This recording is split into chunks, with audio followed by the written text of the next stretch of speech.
Good evening. Welcome to City Council meeting for November 23rd, 2021. This meeting is being held in accordance with the guidelines from the governor. All persons in attendance must wear a face mask properly, whether you've been vaccinated or not. Items listed on the agenda may be taken out of order. Two or more agenda items for consideration may be combined, and any item on the agenda may be removed or related discussion may be delayed at any time. I will call the meeting to order. The agenda has been properly posted for the meeting, and all members of council are present and in chambers. Is Pastor Graham here for the invocation? Oh, well, I will just say this, it is Thanksgiving this week, so we will begin with the Pledge of Allegiance then. Please rise. I pledge allegiance to the flag of the United States of America and to the republic for which it stands, one nation, under God, indivisible, with liberty and justice for all.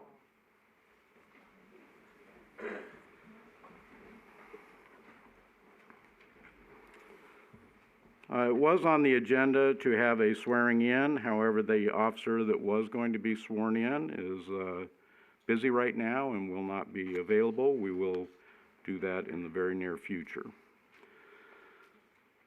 Madam Deputy City Clerk, were there any public announcements for the meeting? No announcements, Mayor. Thank you. All right, for public comment this evening, we will start with anyone in chambers who wishes to speak. We have had a number of comments that have been emailed in. Due to the large number of those emails that have been received for public comment for this meeting, the Deputy City Clerk has pre-recorded the reading of those that have been received most recently. The recording is approximately 1 hour in length. Ms. Brownfield will also read any comments that were submitted after the recording was made.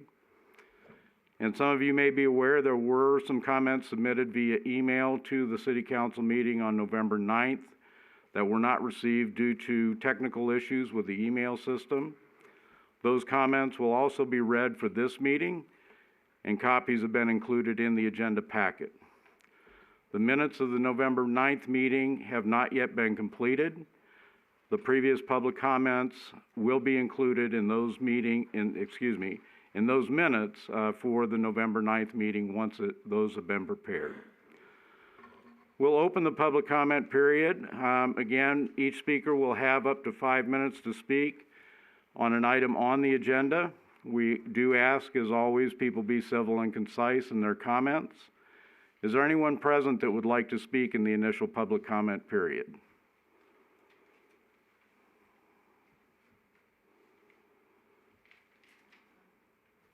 Please come forward, state your name.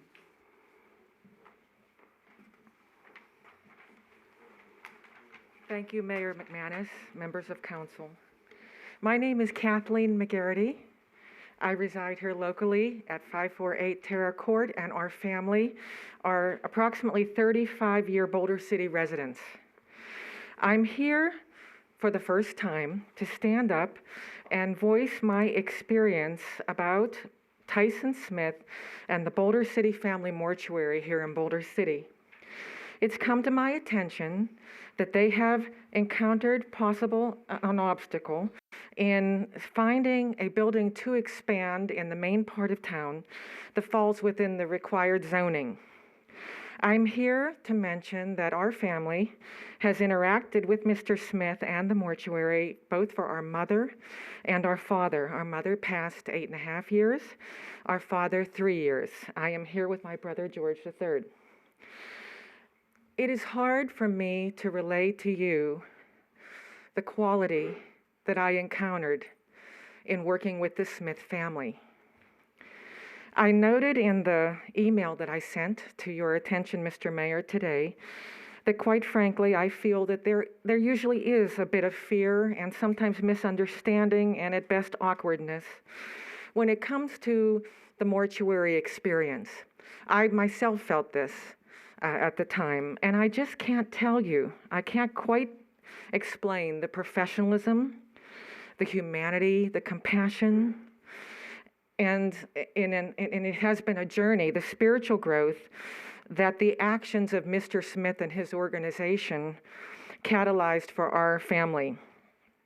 He knew my father. My mother's passing was very difficult on my late father, George H. McGarity Jr. What I would like to mention tonight, to be brief, is when our valued Boulder City businesses are very outstanding, and I understand that several of them are, this is something that should be lifted up in our community. This is why I'm taking the time to stand before you, and for no other reason. It should be lifted up and it should be accentuated as the positive contributing aspect to the community that it is. Recently, when I was in the presence of Mary Smith, Mrs. Smith, she mentioned that growing up, the funeral home in her local town was the nicest building in her town. This really touched me, hearing this, because it immediately made me think, and I hadn't thought of it for decades, of the fact that it was true in our town too. The funeral home was the nicest establishment in the city. It was a place that people went in grief, but showed their respect. And I believe that Boulder City would greatly benefit by the expansion of Boulder City Family Mortuary. He's very busy, I understand.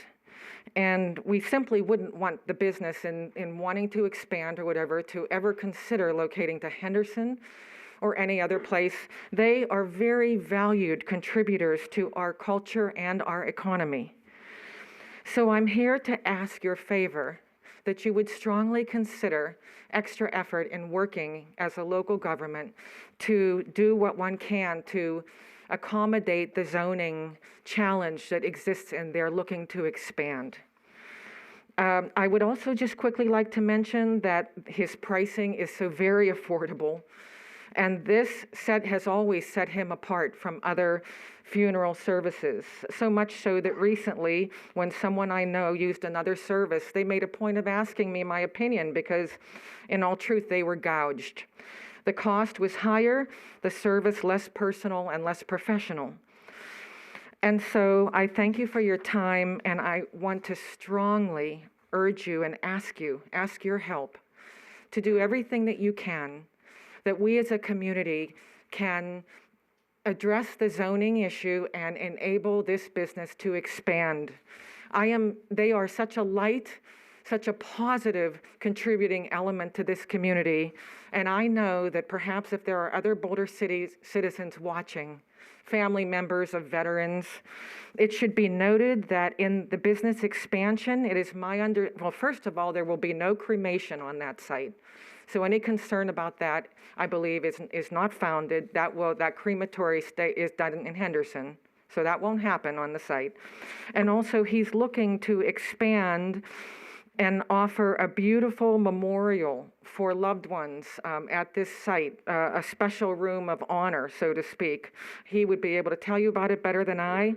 But the first thing that came to my mind is that our Boulder City community is ripe with veterans. Our population, in many instances, is getting older.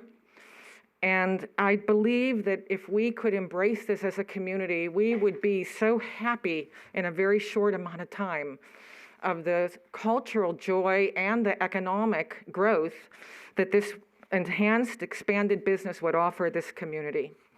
Thank you very much for your time. Thank you. And I should have noted earlier that this will be a public hearing for item number 5 regarding the zoning issue. So you have the option, you can speak during public comment, or if you wish to wait until that item comes up, as I said, there will be a public hearing for it, and you would have an opportunity to speak as well at that time. Is there anyone, again, that is here in the chambers that would like to speak at this time in public comment?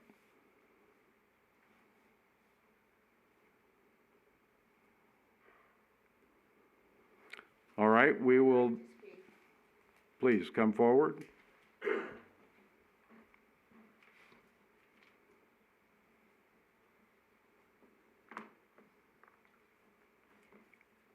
Please state your name. My name is Kathleen, middle initial K, last name Johnson. I've been a resident of Boulder City for 25 years. As a public comment, I would like to state very clearly that all the decisions that the City Council and the Planning Commission make affect all of us. I have been denied my right to appeal the cell tower matter, and it was stated very clearly that the reason I couldn't appeal was because it didn't affect me. It strongly affects me. It affects my friends. Ms. Johnson? Yes. This initial public comment period is for those items that are on tonight's agenda. Thank you. Thank you. There will be a public comment period at the end of the meeting where you may comment on any issue. Is there anyone present that would like to speak during the initial public comment period?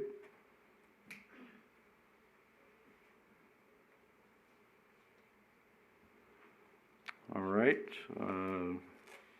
Madam Deputy City Clerk, shall we start the recording then of the previously received comments? Yes, Mayor.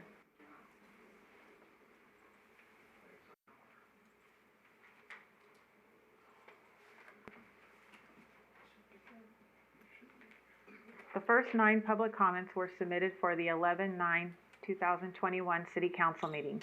These comments were submitted before the deadline. However, due to a technical issue, the comments were not received in the City Clerk's office before the council meeting and were therefore not read at the 11/9/2021 City Council meeting. They are as follows. We are opposed to the proposed amendment. It does not seem appropriate to allow mortuaries and crematoriums in the R1 or C1 zones, even as a conditional use. R1 is for residences, and the peace and quiet would be disturbed if these businesses come in. C1 is for neighborhood commercial, and mortuary businesses serve a clientele that primarily comes from outside the neighborhood and outside the city. Thank you for considering public input. Dave Anderson. As a Planning Commission member, I find the proposed amendment to Title 11, Chapters 3 and 10 of the City Code to allow funeral homes, mortuaries as a conditional use in the R1 single-family residential and C1 neighborhood commercial zones to be excessively broad in scope and inappropriate. Please vote against this amendment. Respectfully, Phyllis Bachhuber.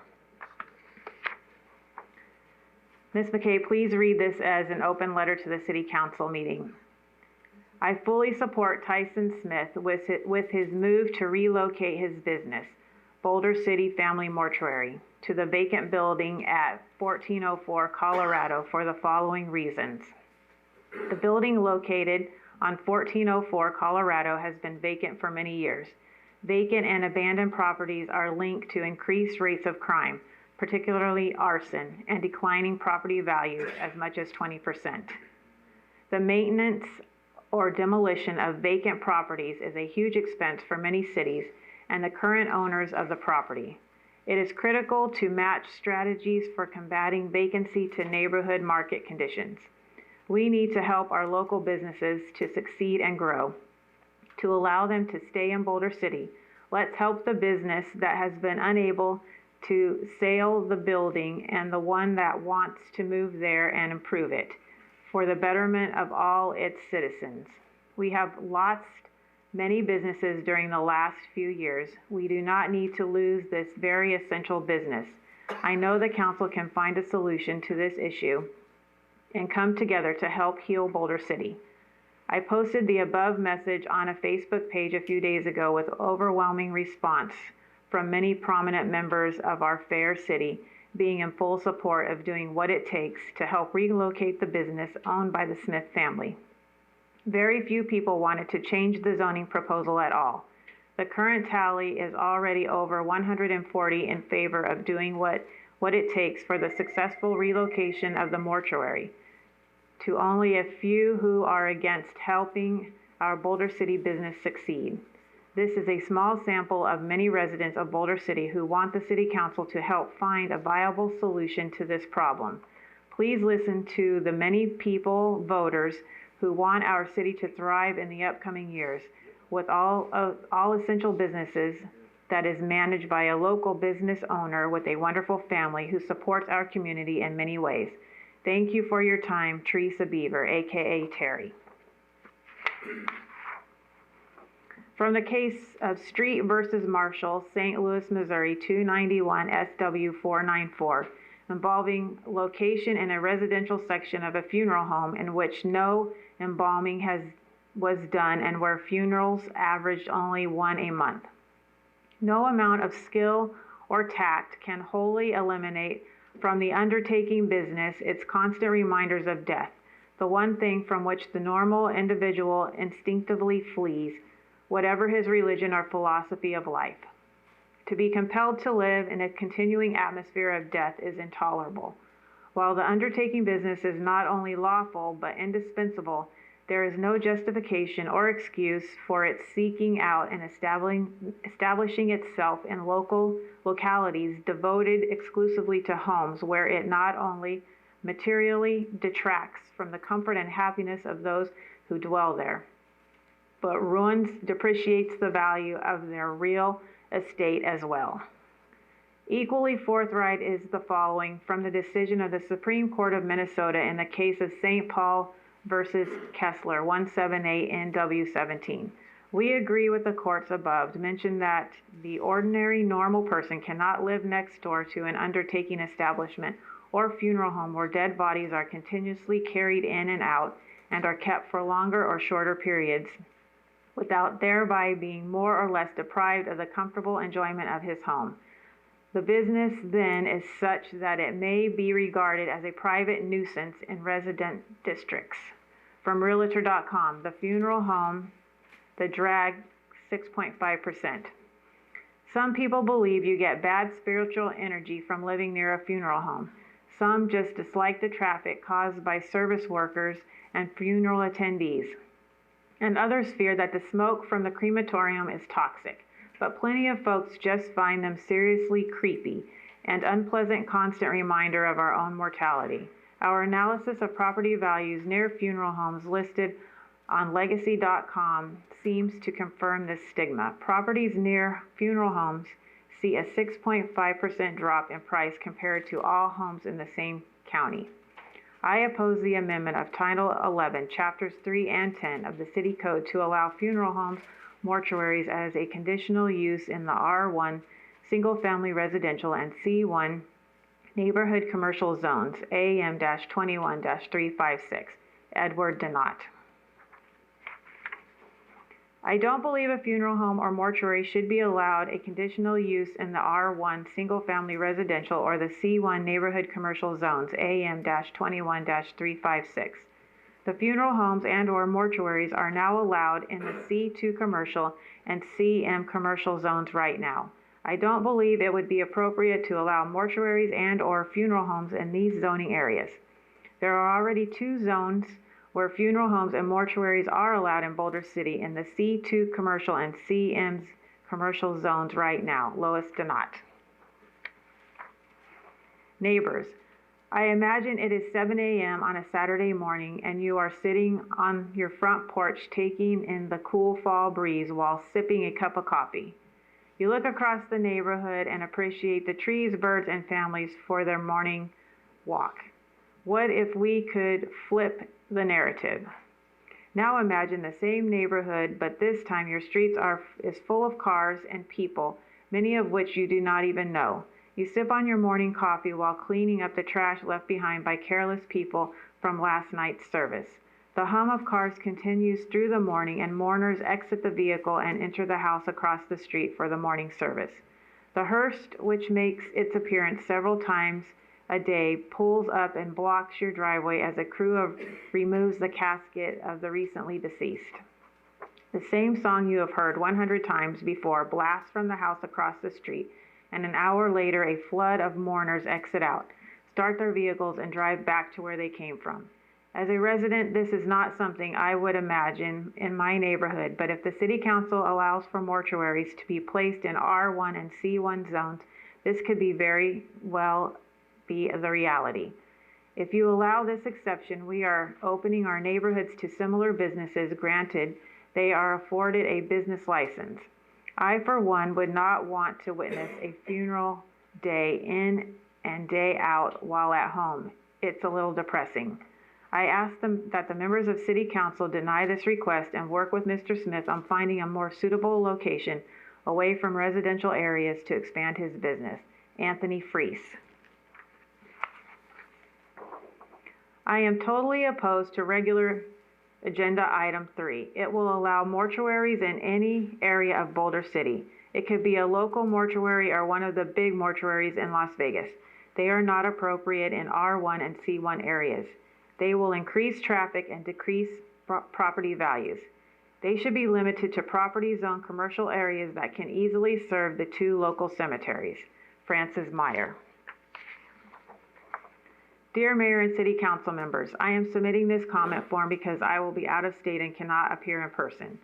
I am absolutely opposed to this proposed amendment to the Title 11, Chapters 3 and 10 of the City Code. There is no reason to rezone any part of Boulder City to allow this business to operate in a R1 or C1 zone. The City Planning Commission agreed with me and voted not to approve this issue request proposal by a 6-to-1 vote in their last meeting. That is an overwhelming margin. I hope you, as the council, will also support their negative vote and will deny this request for the change to the City Code. There is plenty of land and areas for this type of business, a funeral home mortuary, in the properly zoned commercial areas. I believe there is even a whole vacant commercial plaza right on the corner of Veterans Memorial Drive and Boulder City Parkway. This plaza has been vacant for years. There are also vacant buildings available in property zoned areas that would allow expansion of the current mortuary. Boulder City does need a mortuary, but not in a residential or neighborhood commercial zone. Please do not approve this proposed change to the City Code. Thank you for your attention. Scott Meyer, resident of Boulder City since 1976. Dear Council and public, funeral homes and mortuaries have an adverse effect on residential property values. I can speak as an expert in this field as I am a 29-year Nevada certified appraiser and past president of the Appraisal Institute for the entire state of Nevada. The following published articles back my claim and are worth the time to read. Realtor.com/trends/things that affect your property value. Money.cnn.com 2016/10/real estate death home value index. Housely.com industries that diminish property values the most. Each article concludes that the adverse external effect of such business is approximately 6% downward in home values. Other studies are available. The Nevada Revised Statutes also recognizes the impact of mortuaries and crematories.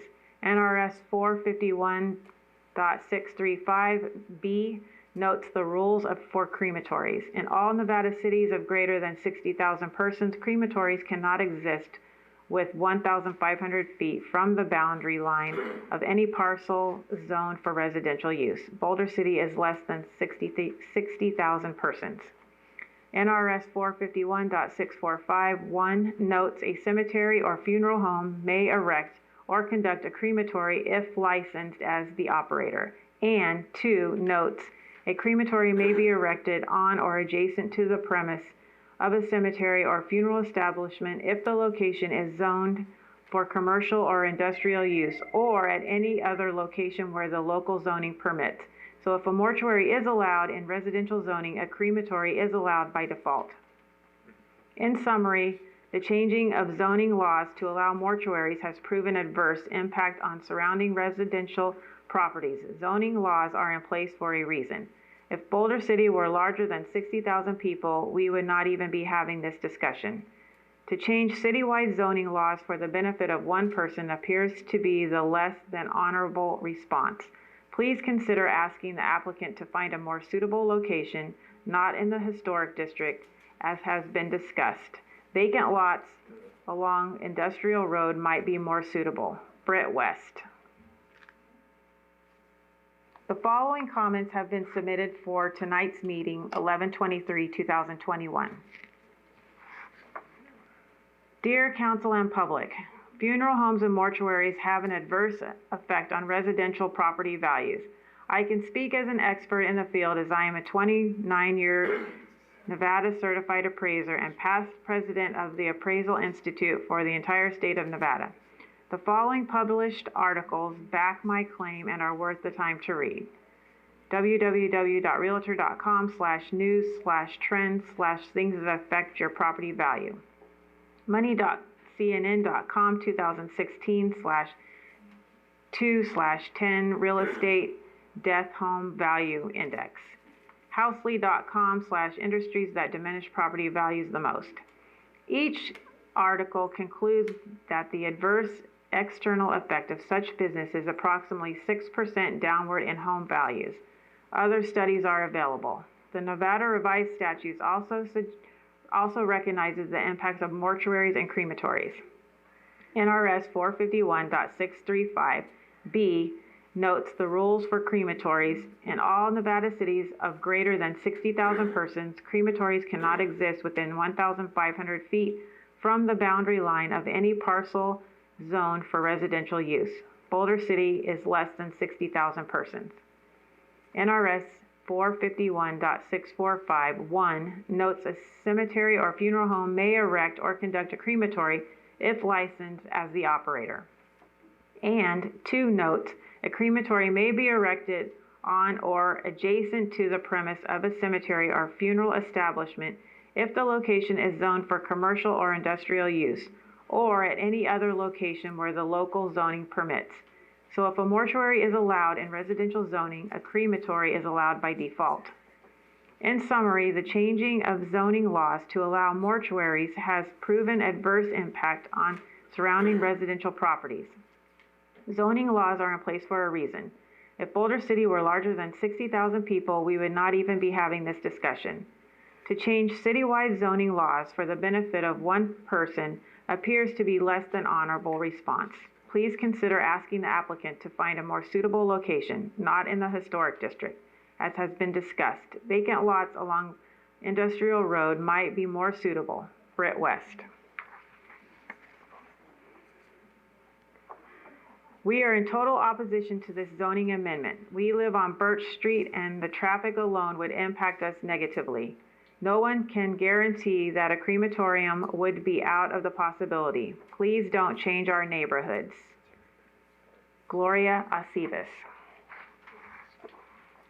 Dear City Clerk, this is an amended copy of what was previously sent. It supersedes and replaces the previous send. Please read this during public comments at the council meeting November 23rd, 2021. Please reply by email to let me know this has been received and will be read at the meeting. Thank you. This is a public comment to City Council regarding Agenda Item 5B, consideration of Bill 1909, an ordinance of the City of Boulder City, Nevada to amend Title 11, Chapters 3 and 10 of the City Code to allow funeral homes, mortuaries, as a conditional use in the R1 single-family residential and C1 neighborhood commercial zones, AM-21-356. This request by a business owner is overly broad and would set a bad precedent. Having met with Tyson Smith, the owner of Boulder City Family Mortuary, who requested this, I both like and respect him. His business is beneficial to the community. If he's unable to find an appropriate permanent place in Boulder City for his business and leaves town, it would be detrimental to the long-term best interests of Boulder City. Mr. Smith took the time to explain the unique needs of his business and the plans he has for it. To his credit, he's done his homework on potential appropriate real estate for his business. He has also investigated many properties in Boulder City where the current zoning zones do not match the reality of what's there. Good examples of that, which he pointed out, included properties at 1404 Colorado Street and 551 Adams Boulevard. The first of those, 1404 Colorado Street, is rezoned C1 but by the definitions of C1, the building is too tall to be zoned as such. It should be C2. The second of those, 551 Adams Boulevard, has a mausoleum in a R1 zoned lot. At a minimum, it should be commercially zoned, as Clark County and Boulder City should not be subsidizing the business there. I would like Boulder City to find a way to help Tyson Smith keep his business in Boulder City, but City Council should neither make nor pass a motion on Agenda Item 5B. The Planning Commission rightly shot this down with a 6-1 vote. While I understand Tyson Smith's reasons for such a broad request, granting it would open the door for other businesses to find their way into residential sections in Boulder City. I witnessed the City Council grant every concession they could to storybook homes, including narrow streets and small setbacks. Having witnessed that, I get cold comfort from the conditional use aspect of this potential amendment. In a Facebook exchange of information with Mr. Tyson, he pointed out land either in or adjacent to Track 350. Track 350 is currently for sale by Boulder City, and the sale of that large parcel was approved by voters some time ago. Track 350 is one of the few tracts of land adjacent to a golf course. Golf course properties are considered premier locations for upscale development. This may be the last one that is available in Nevada. Putting a funeral home / mortuary in or adjacent to this property would cast a pall on the price developers could get for the housing they would build there, as funeral homes / mortuaries have a significant negative impact on the value of real estate. It is a specific example as to why the R1 portion of this agenda item should not be approved.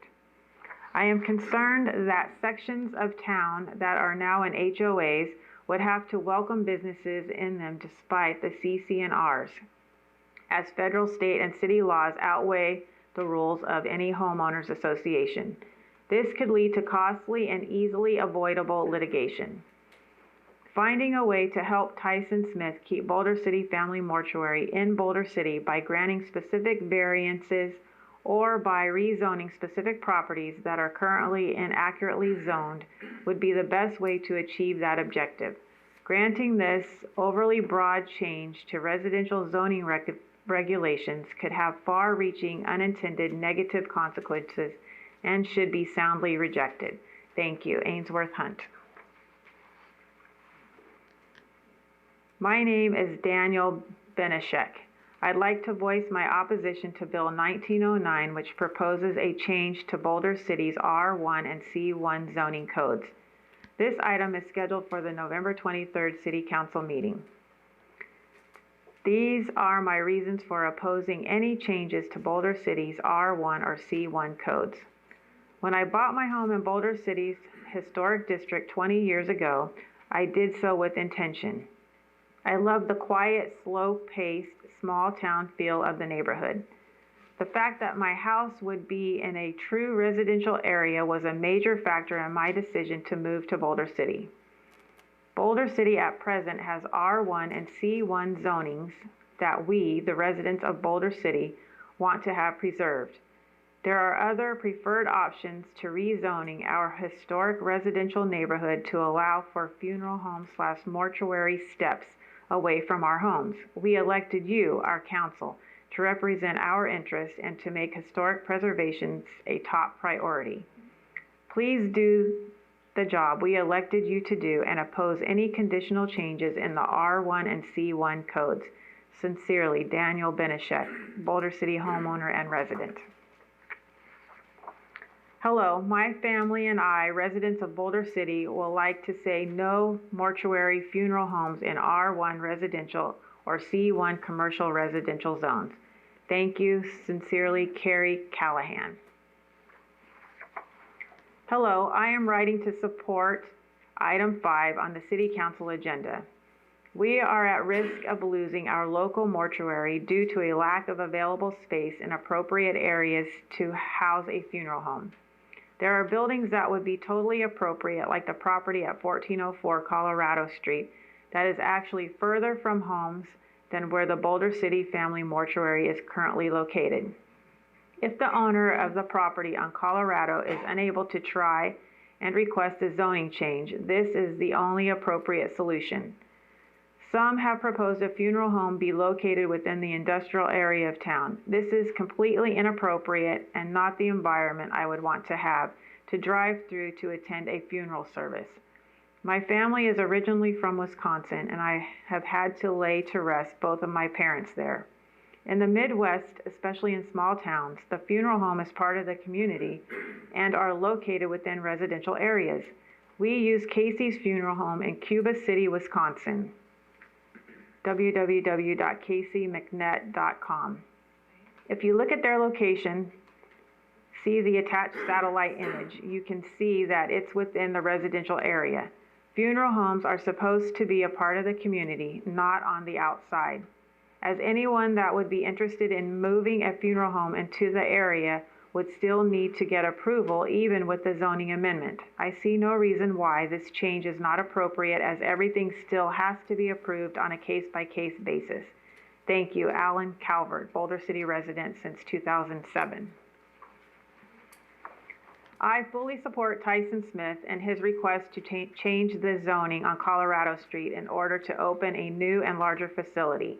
He will be a courteous neighbor and a comfort to us in the time of need. We need him to stay in Boulder City. He is an asset to our community. Nancy Carlisle. I support Tyson Smith in relocating his business to 1404 Colorado, Boulder City, Nevada. I am not afraid or opposed to having a funeral home mortuary in any C1 or R1 residential area in Boulder City. Cynthia Clark. I live on Mount Tamalpais Way, and I travel Colorado Street practically daily. I see absolutely no reason why the building in question cannot be used for Mr. Smith's funeral home.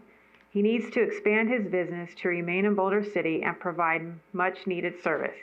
I seriously doubt he will be busy 24/7, 365. No funeral home is.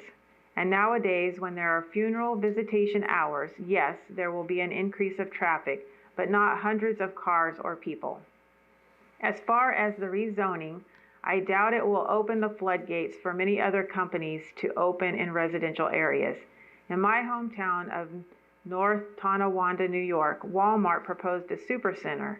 Oh, the complaints and protests about traffic and crime and lowering property values. Guess what? They built. And there was no decrease in property values, no substantial traffic increase, and no increase of crime. Funeral homes are not party places. No loud music, no drunkenness, etc. Look at other funeral parlors in the Las Vegas area. They are in residential areas mostly. I hope if this gets denied because of the NIMBY, not in my backyard people, that Mr. Smith does not pack up his business and leave Boulder City permanently. Thank you, John C. Curtin. As noted in a prior letter, my husband and I are building our forever home behind the proposed building. With concerns we had around a crematory, we opted to meet with Tyson directly. Tyson assured us a crematory will never go in this building, and we believe him. He also offered to place rows of lemon trees along the retaining wall, place the smoking area in the front corner to avoid smoke traveling up to the homes above, as well as other concessions to help ensure the neighborhood is kept in good order. I thought this is incredibly kind of him. With that, we are relieved. I should mention I have a serious lung condition where neither a crematory or a significant amount of smoke would allow me to stay in the area. This is why we selected the location, as my old home had a lot of smokers of various forms and I could not breathe. The only outstanding concern, as we mentioned to Tyson, was what would happen if Tyson ever left or sold to a Palms conglomerate. I know he is hoping his family continues the business, but what if they don't? This is where our concern is. Not only would a palm turn into an endless revolving funeral home with lots of traffic, congestion, and more smokers, but I'm sure they would install a crematory along with possible expansion in other R1C1 zones. Unlike Tyson, they won't care about the community like he does. I don't have a solution. As I said, Tyson is a very kind man who didn't need to meet with us and discuss our concerns. He wholeheartedly cares about his community, and I do not want him to leave. But once changed, there is no going back, and I will entrust what should happen and I will pray for our leaders to deliver the best outcome for all involved. Thank you for your time, Laura and Robert Diamore. We, Edward J. Donat and Lois K. Donat, don't believe a funeral home or mortuary should be allowed a conditional use permit in the R1 single-family residential or the C1 neighborhood commercial zones, AM-21-356. The funeral homes and or mortuaries are now allowed in the C2 commercial and CM commercial zones right now. We don't believe it would be appropriate to allow mortuaries and or funeral homes in these zoning areas. We oppose the approval of Bill number 1909, an ordinance of the City of Boulder City, Nevada to amend Title 11, Chapters 3 and 10 of the City Code to allow funeral homes / mortuaries as a conditional use in the R1 single-family residential and C1 neighborhood zones, AM-21-356. I am a resident of Boulder City and have been since February 2015. I am for allowing a mortuary in the area that has been requested by the owner of Boulder City Mortuary, Shirley Dudley. I am for changing this to allow a conditional amendment. Ordinance Title 11 Zoning and Subdivisions to amend the City Code Chapter 3 R1 Single Family Residential Zone and Chapter 10 C1 Neighborhood Commercial Zone. Brock Fletcher. To whom it may concern, I am opposed to the crematorium at the Colorado Street location. There is plenty of space being developed on industrial if it needs to be within city limits, completely unfair to the homeowners adjacent to the proposed location. Many of very high valued homes that would see market devaluation due to the nature of the business. Thank you for your time, John Foley. The city needs to make a place for this mortuary to be accessible to the public. If they have to move out of town, it is not good for the residents. If you cannot change the zone, please find a piece of land for them. It's difficult for older people to leave town during a death. Cecil Forcum, Boulder City resident. Dear City Council members, my name is Chuck Haraway and I am the owner of 2 lots directly behind 1404 Colorado Street. These properties are large and have beautiful views to the south and west of Boulder City. Also, they are higher and look down on the building which is being considered by Mr. Smith. In the future, my property may be available for purchase, and I feel that a mortuary in this location would discourage potential buyers and thus would lower the property value. The building in question was built and has been used as offices. Therefore, I am not in favor of a mortuary in this location. In addition, changing or adapting zoning codes to accommodate Mr. Smith's business may allow future difficult situations for the city to deal with. Sincerely, Charles Haraway. I have been a hospice caregiver here in Boulder City for 25 years. I have helped many people pass away and therefore have been witness to the work of Tyson Smith on many occasions. I have also experienced many other mortuaries, and I must say that Tyson is the best I have seen. He also has a heart for the youth of our city and does much more than meets the eye. I recall that the previous 2 owners of Boulder City Mortuary also wanted to expand the operations there, but were voted down time after time. They couldn't understand why our city leaders were so uncooperative when they were only trying to make our city better for all those who we have lost. It's truly baffled them. I encourage you to look into the wisdom of Tyson Smith and his request to move and expand. He has the right vision and I support him 100%. We can't lose him. He does more than you'll ever know. He just keeps it very humble. Sincerely, Janine Hasholt. Bill 1909, conditional use in the R1 single-family residential and C1 neighborhood commercial zones. I am opposed to introducing or approving Bill 1909. My remarks have nothing to do with the applicant. These remarks are not about his personality, work ethic, or his postings on Facebook. I have reached out to Mr. Smith to help him find a property that he feels could work for his business. It is nice to have a funeral home here in Boulder City, and I hope that he finds a location that does not require changing the city code. During my discussion with Mr. Smith, we talked about his first choice, the property located at 1404 Colorado, zoned C1. Mr. Smith is aware the credit union has accepted an offer on the property and it is in contract. We also discussed his desire to purchase 551 Adams, zoned R1, but the owners are unwilling to sell. Therefore, the two properties he is interested in are not available at this time. Why is it necessary to make a blanket change to R1 and C1? Usually the property owner will ask for conditional changes for the existing property or a property they contemplate purchasing. There are numerous vacant commercial properties in Boulder City that have ample parking for such a business. I see no need to change R1 or C1 when other places are available without changing the zoning. I spoke with Mr. Mays a few weeks ago. I asked if the council passed this, if it would allow funeral homes, mortuaries to be located within any area of the city. Would the Girl Streets, Horse Streets, Lake Mead View Estates, or any other properties within the city be affected? His answer was yes. The next question, most HOAs and CC&Rs prohibit businesses. Would the city allow a business to locate in that area? His answer was yes. The HOAs would have to enforce the CC&Rs.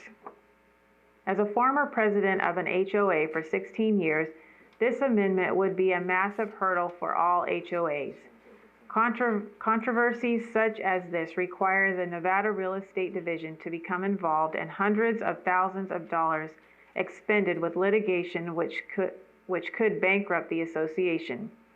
I spoke with our management company and they confirmed that the CC&Rs are the lowest document to be considered, then the city, state, and federal. In other words, our CC&Rs would probably not be able to be enforced.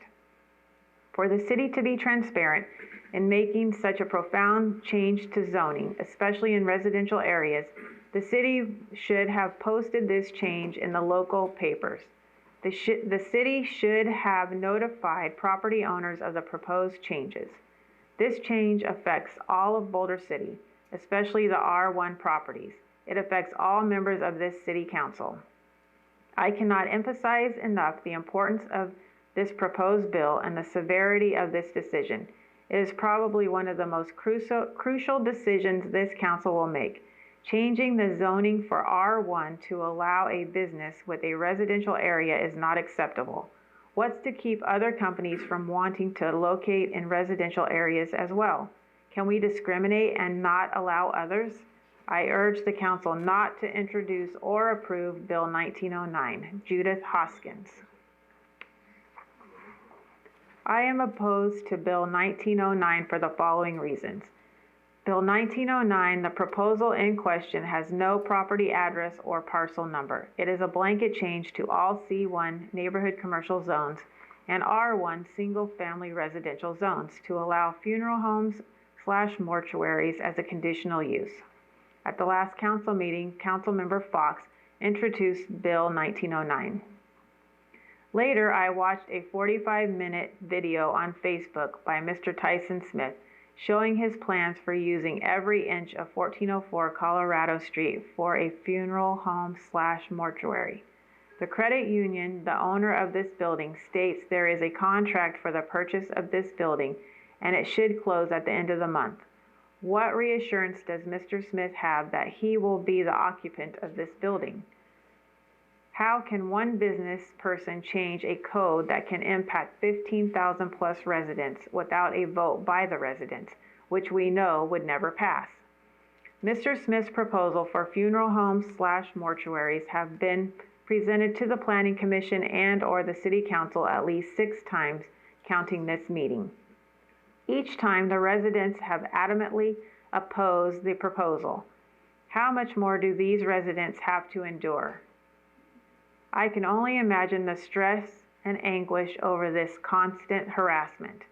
The Planning Commission voted down the proposal 6-1. The only dissenting vote came from Nate Lassoff, a real estate agent employed by the listing agent of 1404 Colorado Street building.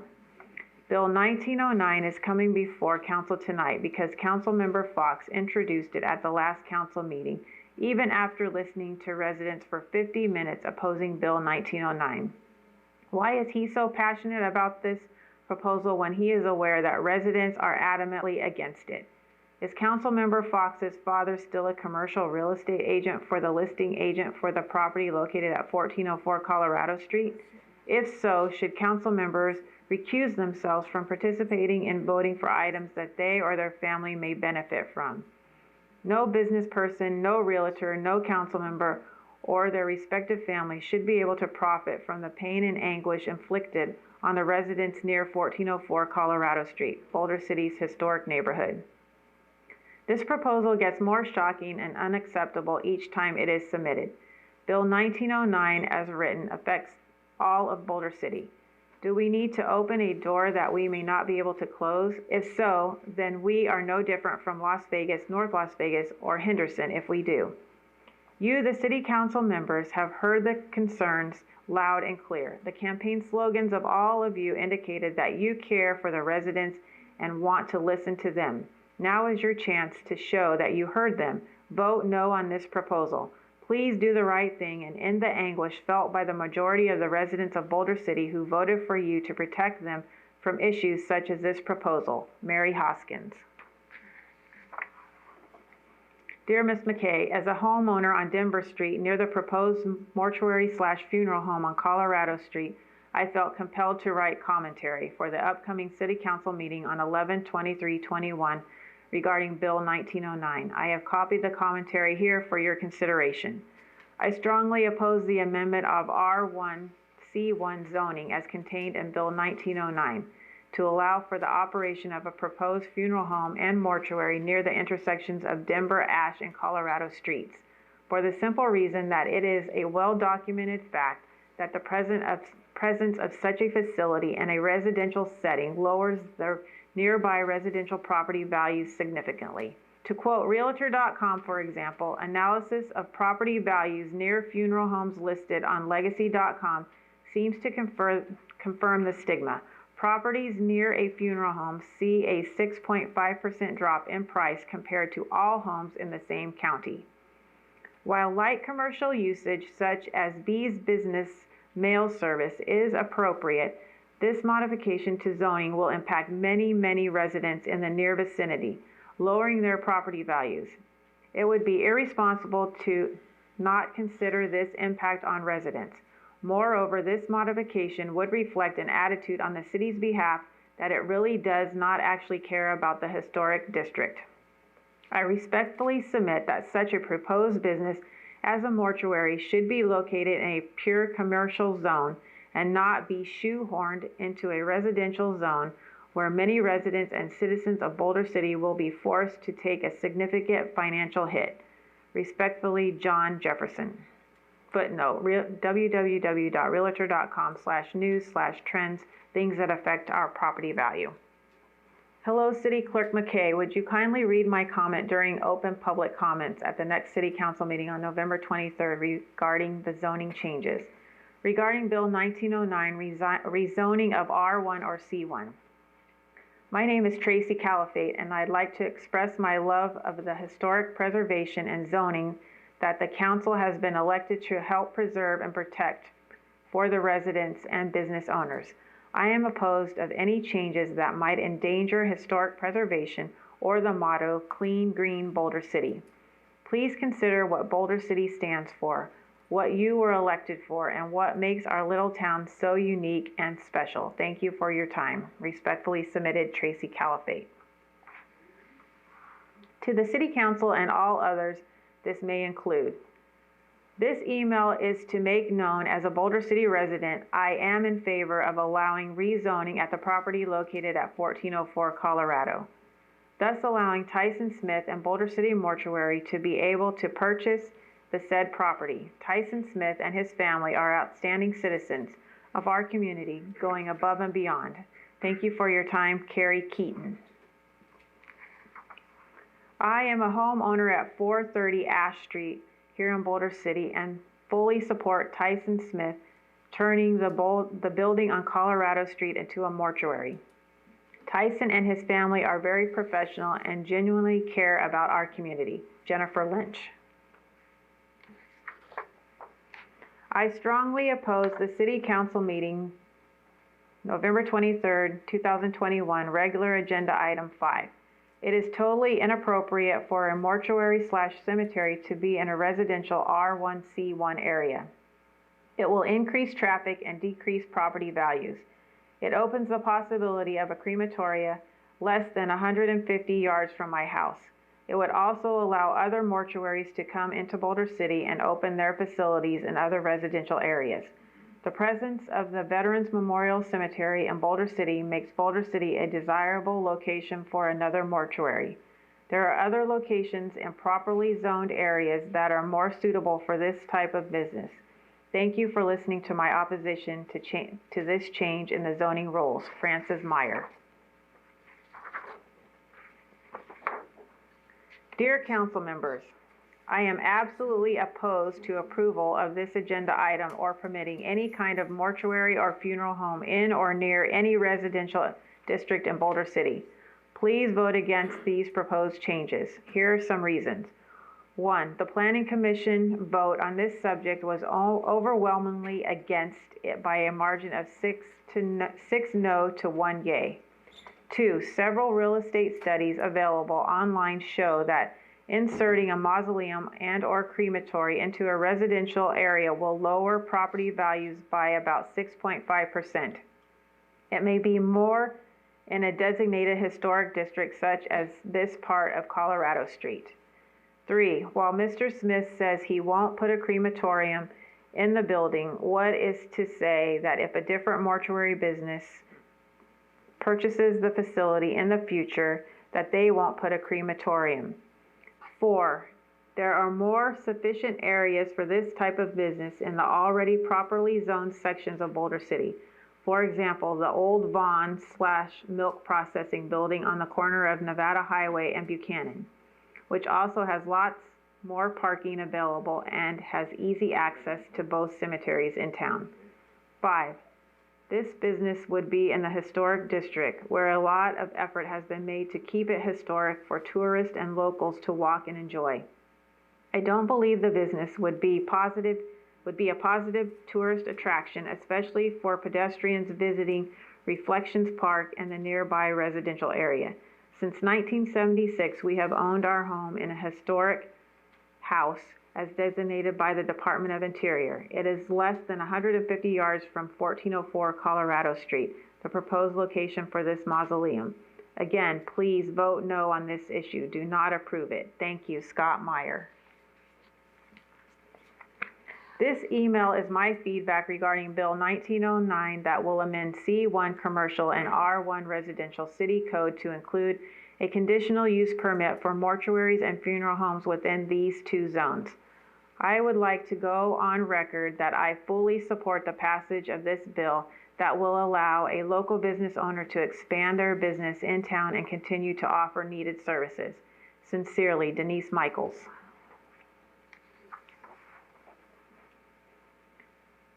City Council members, I am commenting on Agenda Item 3, Bill 1909, an ordinance of the City of Boulder City, Nevada, to amend Title 11, Chapters 3 and 10 of the City Code to allow funeral homes/mortuaries as a conditional use in R1 single-family residential and C1 neighborhood commercial zones.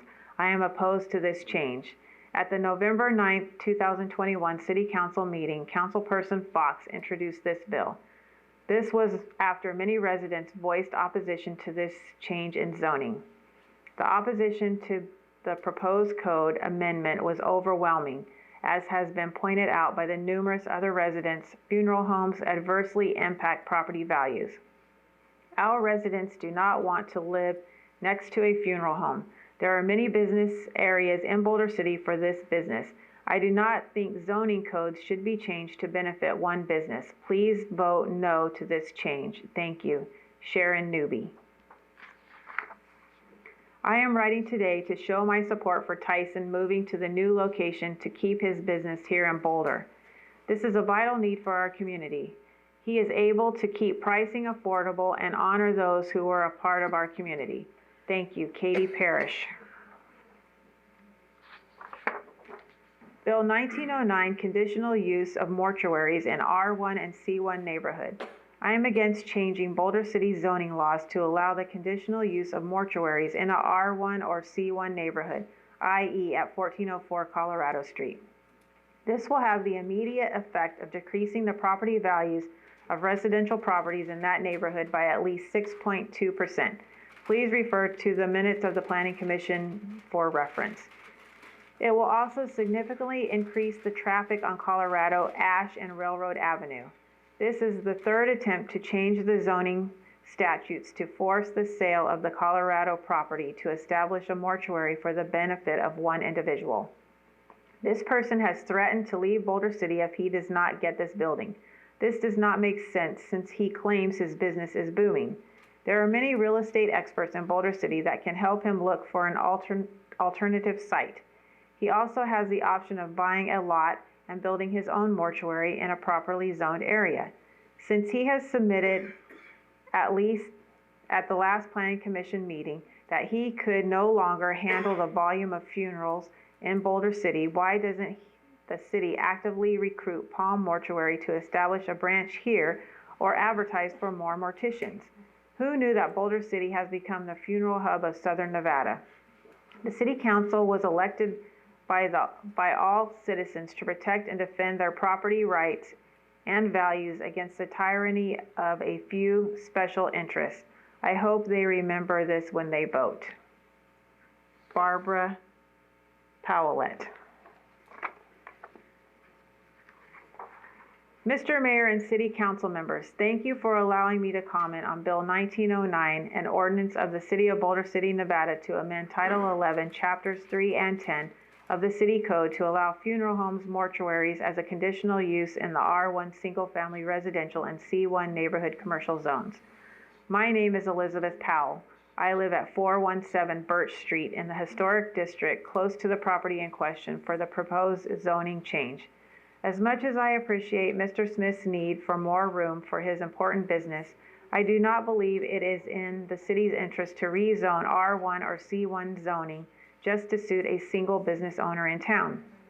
It appears to me that it is Mr. Smith's responsibility to find a place for his business that is suitable and zoned for his business.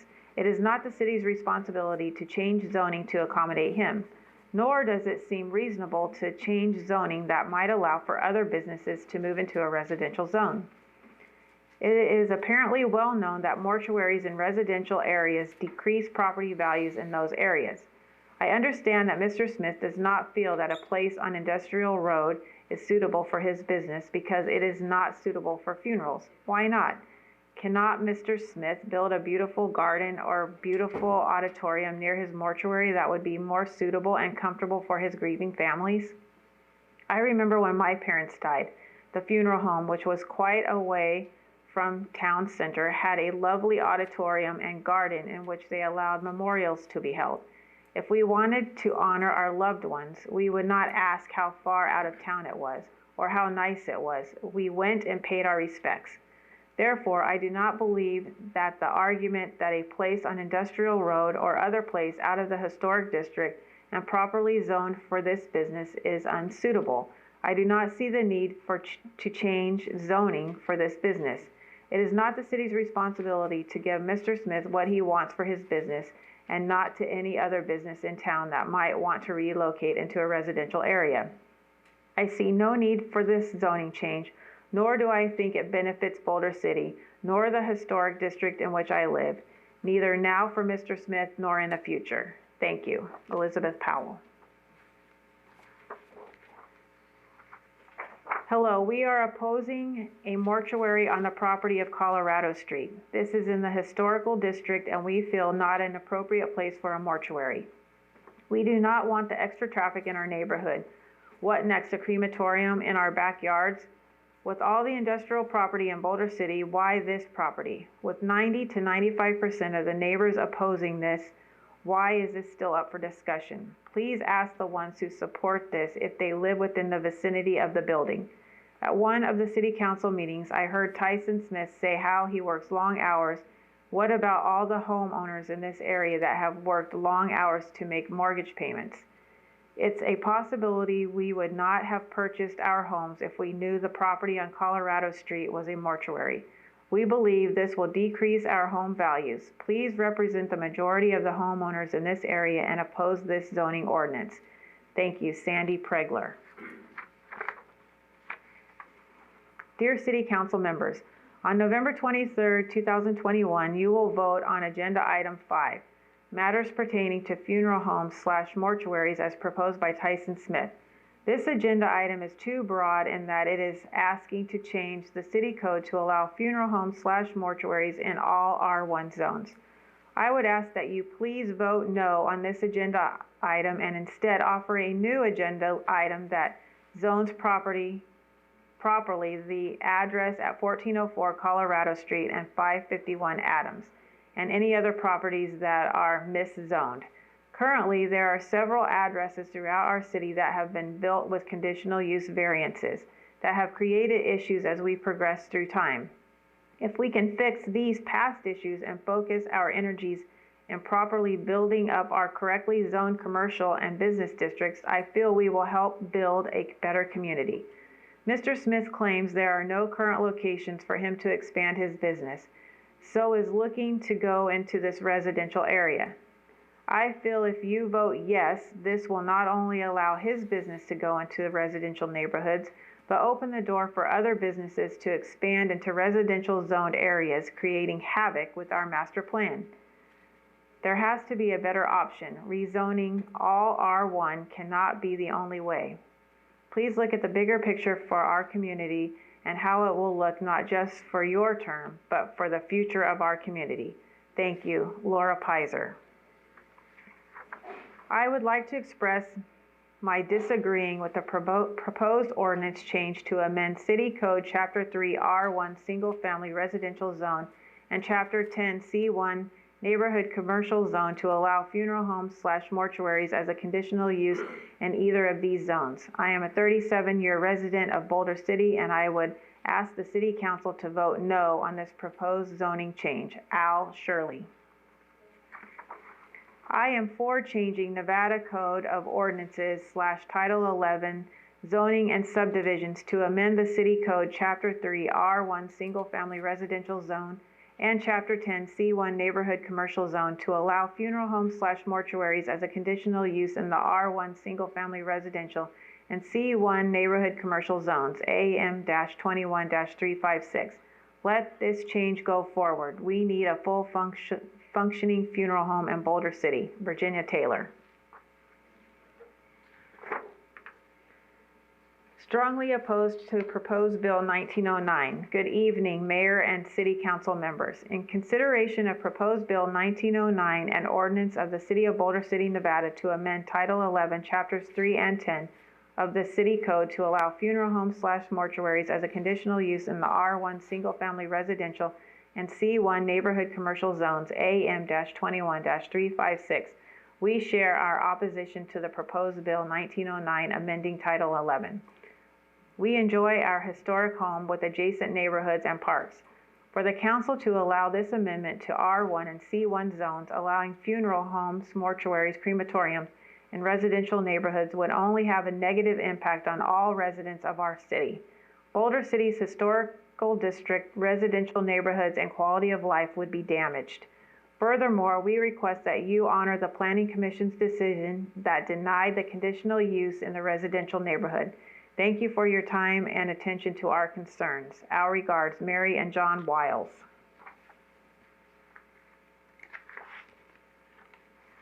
To whom it may concern, I support Tyson Smith in relocating his business to 1404 Colorado Boulder City, Nevada. Holly Whitwer. Dear Mayor, I am writing to express my support to keep the Boulder City Family Mortuary in Boulder City. Please consider taking the steps to allow this much-needed business here in our lovely community. I, like so many Boulder City residents, have had the honor of receiving Mr. Smith's and his employees' loving, caring, and professional service.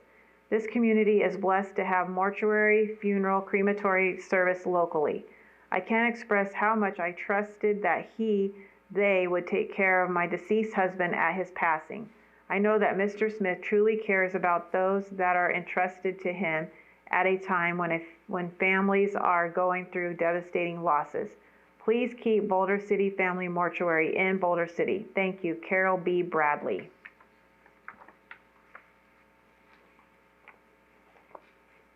The following comment is from Lynn Jordan, Pat Murphy, Valerie McNay, Thomas Gardner, Linda Gardner, Margaret Grant, Denise Bronte, Jean Biasi, William McElray, Charm McElray. Dear City Clerk, would you please read my concerns about Item 5, Bill 1909, for consideration by City Council on November 23, 2021. I request the City Council does not approve this item. Altering Title 11, Chapters 3 and 10 of the City Codes would not be conducive to the residential community in Boulder City or the C1 zoning. Items as crucial as changing City Code could have consequences and therefore should be voted by residents of Boulder City before any changes are made. Thank you.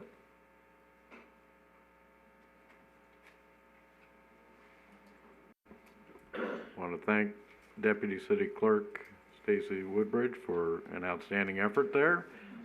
We do have some additional comments that have been submitted after the recording was made, if you'd like to go ahead with those. Thank you, Mayor.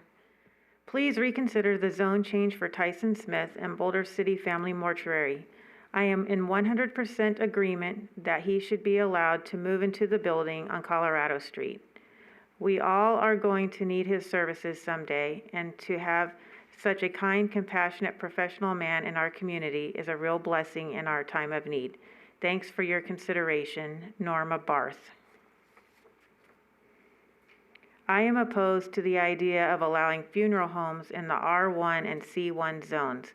Nevada Revised Statutes 451.645 provides that a funeral home may erect and conduct a crematory.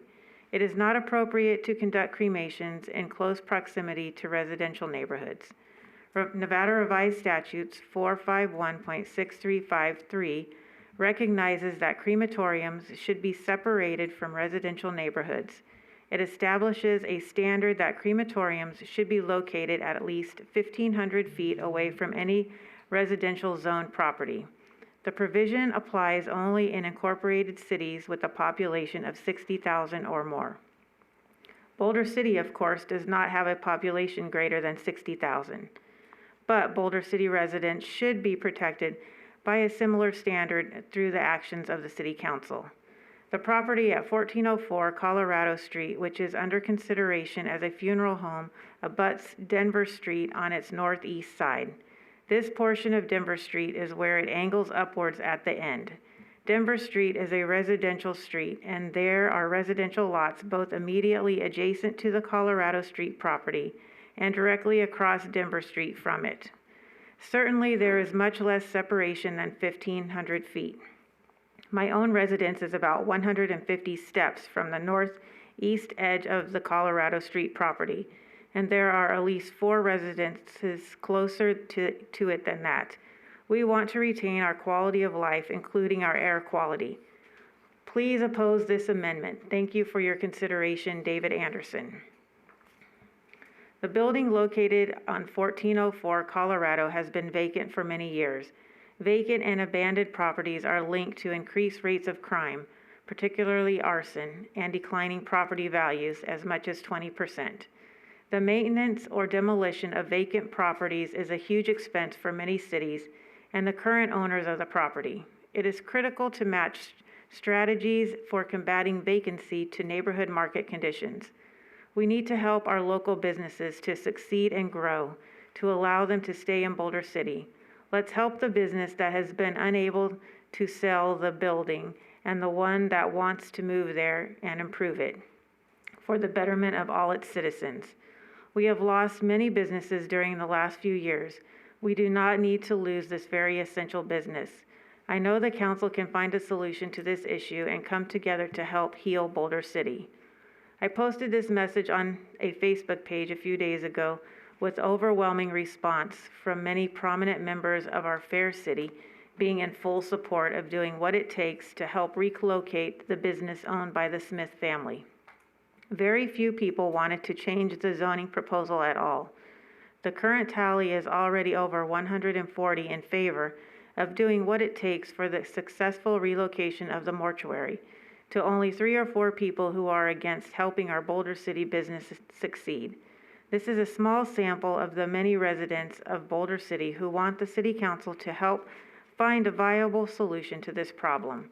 Please listen to the many people/voters who want our city to thrive in the upcoming years, with all essential businesses that are managed by a local business owner with a wonderful family who supports our community in many ways. Thank you for your time and support. Happy Thanksgiving, Teresa Beaver. Having served 4 different local governments over the last 3 decades, I find it unusual to approve a blanket amendment to the zoning code that allows a specific use in all areas zoned for R1. Traditionally, modifications to zoning, when needed, are made to the zoning map on a case-by-case basis. This provides the opportunity for public engagement and transparency in government. From my perspective, the proposed language short-circuits that process. I do understand that the Planning Commission voted 6-1 against the change proposed tonight. Having been in public service as long as I have, I appreciate the weight on your shoulders as you set policy that will impact the community for generations to come. I also appreciate the need to balance economic gain with community interests. As public servants, we are obligated to base our decisions and subsequent actions on what is in the best interest of the community we serve. I ask that this council allow the guidance of the Planning Commission and the voice of the community to guide your vote this evening. Stephen Gray. I support the proposed plan brought forward by Tyson Smith to allow a funeral home/mortuary to be at 1404 Colorado Street. My wife Jill and I drove to the site proposed and around the parking lot. I was impressed with the site to be far enough away from residences. Should the site be used for any other business, private or public, there would be more consistent traffic than a funeral home would generate. The for sale sign identified the site as commercial. Any other commercial day in, day out use would consistently use more of the parking lot and create more traffic. I was positively intrigued by Mr. Smith's offer to pave the parking lot of the cities across the street. I feel that the zoning of a conditional use for this property to be used as a funeral home mortuary is appropriate, and Mr. Smith's plans would uplift the appearance of the whole area. I have personally been blessed to have the Smith's Funeral Home in Boulder City. We have used Tyson Smith's services for funerals for 3 of our own family members. I have found Tyson Smith and his wife to be honest, helpful, and caring people. Thank you, Joe Hardy. That's it, Mayor. Thank you again. At this point, then, we will make available public comment for anyone wishing to call in. The number to call is 702-589-9629. Again, anyone wishing to call in will have up to 5 minutes to speak on an item on the agenda. The phone number is 702-589-9629.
This is the initial public comment period for city council meeting. Anyone wishing to speak during this period on an item on the agenda, the phone number is 702-589-9629.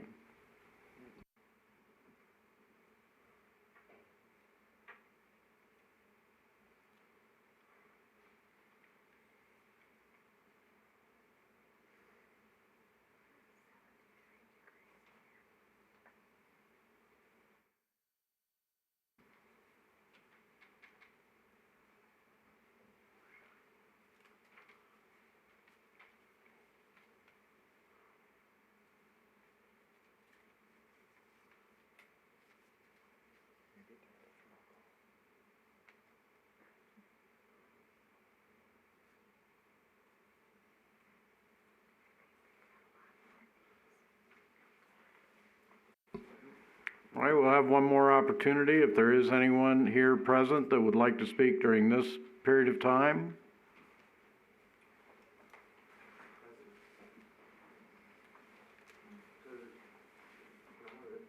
Yes, if you'd like to speak now, or again, this will be a public hearing on item number 5. You may speak at that time as well. Oh, well, I was going to wait for the public hearing. That's fine then. Okay, perfect.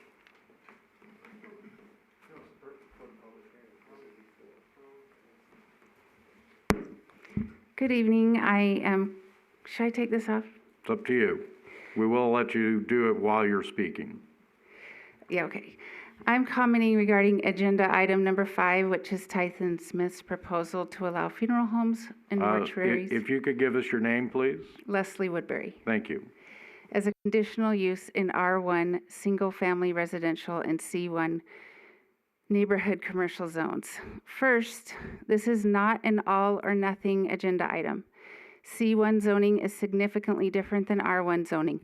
Consequently, the merits of each zoning classification should be discussed and voted on separately.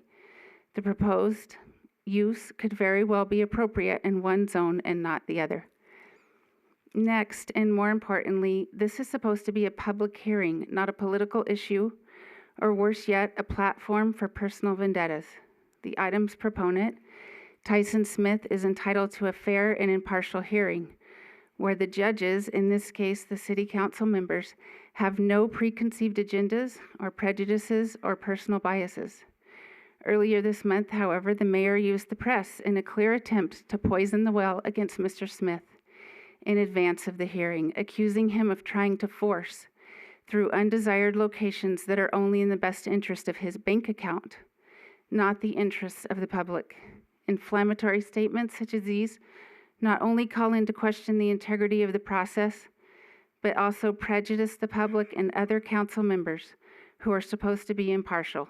If actions such as these don't violate the letter of the ethics and open meeting laws, they certainly violate the spirit. It seems that these days some among us are all too anxious to openly flout the admonition to avoid even the appearance of impropriety. Third, the proposed conditional use is compatible with other conditional uses already allowed in the C1 neighborhood commercial zone. For example, public buildings, schools, churches, recreational facilities, cultural centers, social halls, clubs, professional offices, and retail sales locations all draw substantial traffic to their facilities, and yet we allow those as potential conditional uses. So why wouldn't we allow a fair use for viewings, funerals, memorial services, which typically draw far less traffic than those uses? In fact, probably the vast majority of memorial services in Boulder City already take place in churches and other social gathering places, many of which are happening weekly, if not daily, in C1 and R1 zones. So nothing much would change if an applicant were allowed to petition for the right to do the same thing in a standalone facility designed for those purposes. Many of the same conditional uses allowed in C1 zones are already allowed in R1 zones as well. Plus, the Palm Mausoleum and Columbarium on Adams Boulevard near the municipal cemetery is already permitted in an R1 zone too. So while the cases might not be clear-cut for allowing mortuaries in R1 zones as it is in C1 zones, there's definitely favorable precedents coupled with compelling evidence of the relatively low impacts on nearby residences. Many citizens recognized the merits of Mr. Smith's proposal when he first brought it to City Council a year and a half ago, about the time the COVID-19 shutdown was originally implemented. At the May 19th, 2020 City Council meeting, Council members James Adams acknowledged that funeral homes are places of respect and solemnity that provide value and service to our community. He said he did not see how it was an appropriate use for areas such as these and voted in favor of Mr. Smith's proposal. Councilmember Claudia Bridges agreed with Councilmember Adams' sentiments and also voted in favor of Mr. Smith's proposal. Even Councilmember Tracy Folda was in favor, so long as the proposed funeral home uses were conducted indoors.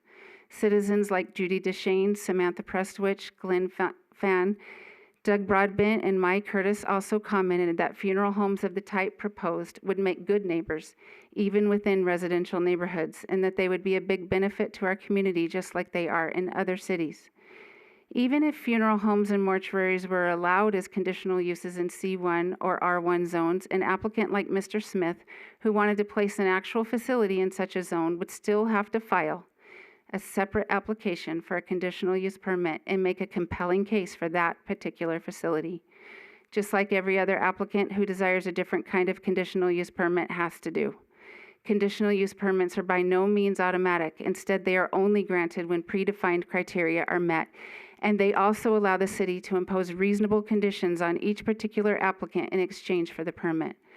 But at least before, they would allow a would-be business operator to explore the feasibility of the proposed use before borrowing or coming out of pocket hundreds of thousands, if not millions of dollars required to acquire property that may or may not be usable for the intended purposes. The notion recently expressed by some planning commissioners that they would only be willing to consider an exception for a particular property after Mr. Smith acquires it is backwards and ignores economic realities. Nobody is willing to lay down that kind of cash to acquire property without first having some solid assurances that their proposal use has a clear path to become a reality. Finally, even if, despite all the foregoing, we simply can't find it within ourselves to allow mortuaries and funeral homes as conditional use in C1 zones or R1 zones or both, then our city council and staff should at least pledge and begin working overtime now to find another creative solution within Boulder City that's business-friendly, acknowledges Mr. Smith's long-standing service to our community, and supports his goals to continue servicing us in positive and productive ways for years to come. You don't want your administration's legacy to be labeled anti-business, but unless some serious course corrections are made, that's exactly the way the handling of important matters like these are trending. Thank you, Rod and Les Woodbury. Thank you. Anyone else wishing to speak during this initial public comment period?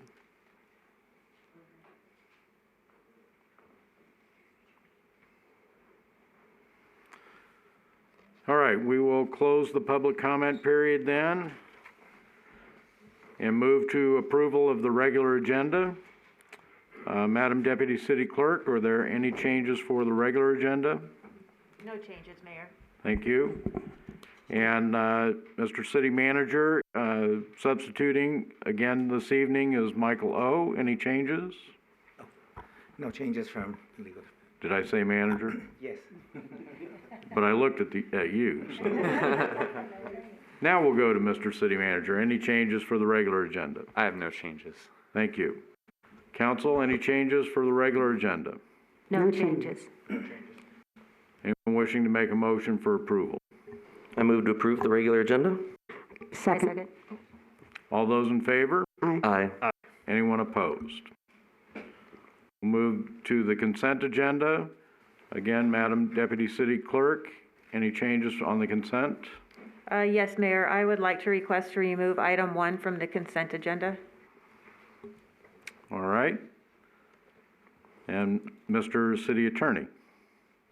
No changes. Thank you. Mr. City Manager? I have no further changes. Thank you. I am requesting that item number 4 be moved to the regular agenda. Any other changes from council members? No changes. No changes. I will then move to approve the regular agenda, approve the consent agenda with Madam Deputy City Clerk's amendment and also my amendment moving item 4 to the regular agenda. Second. All those in favor? Aye. Aye. Anyone opposed? That will then bring us to item number 4 for possible action, a resolution of the City Council approving agreement regarding water line. Mr. City Manager? Thank you. I'd like to introduce Brock Armentrout, our real estate and contracts manager, and he'll give you a brief overview on this item. Thank you. Thank you, Mr. City Manager and Mayor. This item is to approve Resolution 7366, I need new glasses. Approving Agreement 21-1960 to approve a non-exclusive underground utility easement to service the townsite solar project. The utility easement extends from the wastewater treatment plant down to Interstate 11, alongside Interstate 11, crosses underneath Interstate 11 through existing sleeves, and then into the facility itself to serve as fire protection for the battery storage and substation part of the facility. The easement, the time length runs concurrent with the lease for the townsite solar project, and at the conclusion, they'd be required to remove all improvements within the easement. This water line is not the same water line that was constructed earlier along Business US 93 and along US 95, which currently terminates at the interchange of I-11 and US 95. Thank you for that clarification. The primary reason I had for requesting this to be moved to the regular agenda is to inform the public that what this is for is just, as Mr. Armentrout has described, a water line. There has been something in the press recently about dust control issues out there, and there will be a phase 2 of this project, but this is not the phase 2. This is simply for a water line to be run out into the project for potential fire control. Is that correct? That is correct. We require fire protection for battery storage and any substation built on a solar project. And at this time, although they do have access to reclaimed wastewater and fresh water, this will provide a more sustainable source or positive source? This provides water at the required pressures that the fire department needs to serve for fire protection. It's also clean. Fire trucks, while they will use any water source they can if they need to, they prefer not to use gray water in their fire trucks. Understandable. Any other questions or comments? All right, thank you, Mr. Armentrout. I will move for approval of resolution number 7366. I'll second it. All those in favor? Aye. Aye. Anyone opposed? All right, item number 5. Matters pertaining to funeral homes, mortuaries, as proposed by Tyson Smith. This is a public hearing. Mr. City Manager? Yes, we'll have Michael Mays, our Community Development Director, providing your background on this item, but if you'd like to go ahead with the public hearing as it's item A, and then, or I'll go ahead and turn it over to Michael, and... Yeah, I think we would like to have the backup report, and then if there are any specific questions from council before we move to open the public hearing. Mr. Mays? Good evening, Mayor, members of the City Council. In each of the city's zoning districts, there are 2 types of uses. Permitted uses, uses that are permitted by right, meaning that the City Council has previously determined that the use is appropriate for the zoning district and does not require further zoning review, and that use may occupy the space subject to meeting all the other city requirements. Then there are conditional uses.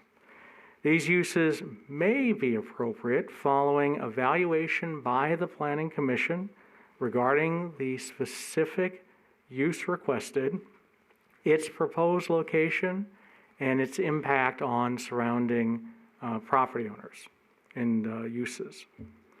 For a conditional use to be considered, it requires a submission of an application to the city, scheduling a public hearing before the Planning Commission, and notification of all property owners within 500 feet of the subject property.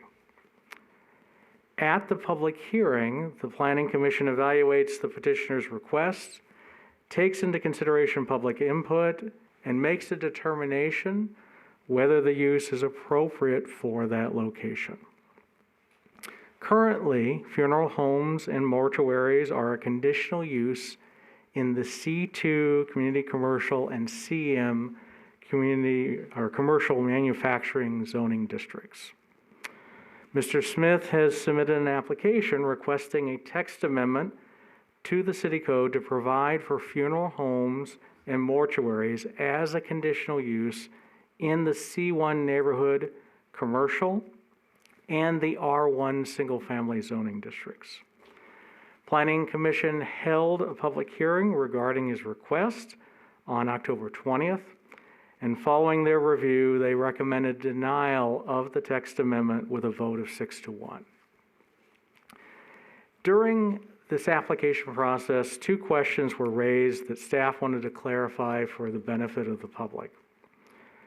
First question was, instead of seeking a text amendment that applies to an entire zoning district, why not consider a use variation for a particular site? Use variations are prohibited per 1132(3) of our city code. To add a use to a zoning district where it is otherwise not permitted requires a text amendment process.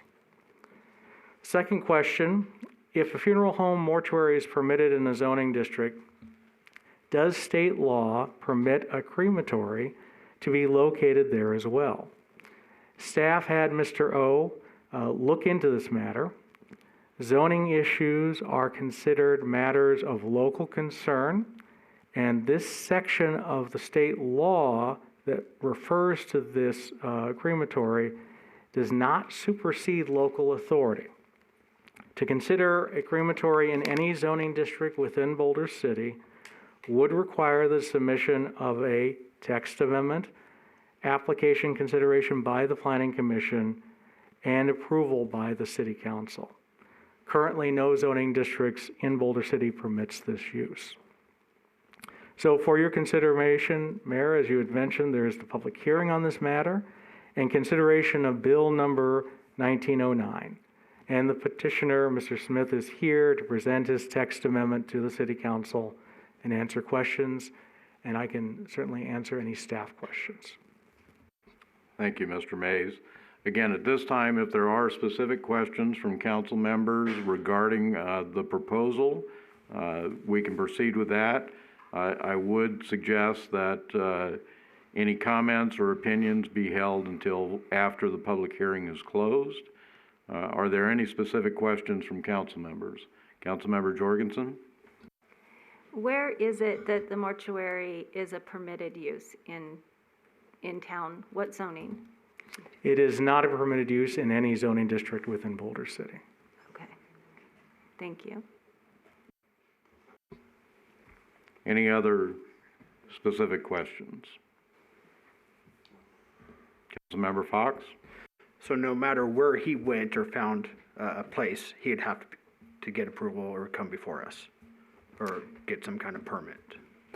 Not come before the City Council. Under the current zoning, mortuaries and funeral homes are conditional uses in the C2 and CM zoning districts, and that requires an application, a public hearing before the Planning Commission, and them making a determination.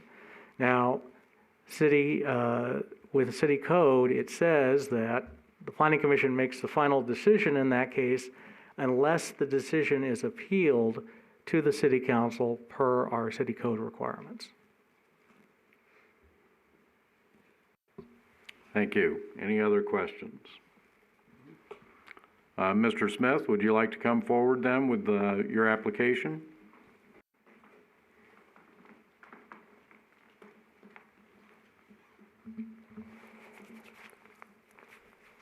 Thank you. I think that was good to hear. Thank you, Mr. Mays.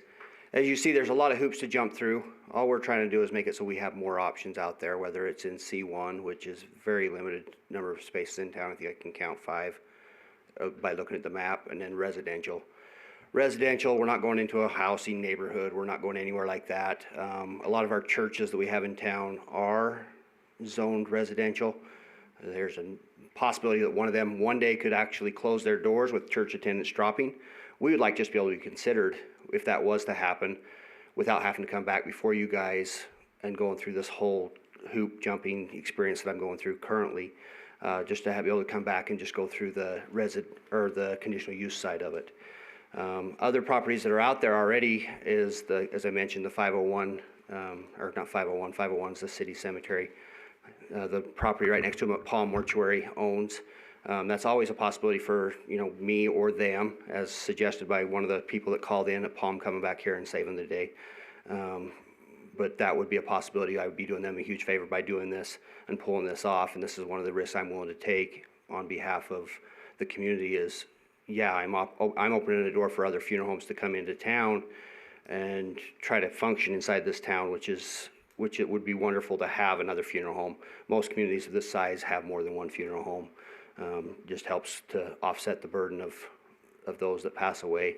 We have extreme burdens because of our local cemeteries here. The city raised their prices on their local cemetery because of the high fluctuation of people coming in a few years ago from outside.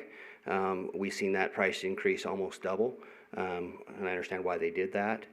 The veteran cemetery also brings in a number of people. I get a lot of business out of Vegas. I have a great reputation in Vegas also, which is beneficial to my business here, but yet it does put a burden upon my business here in serving those of Boulder City because of my lack of facilities.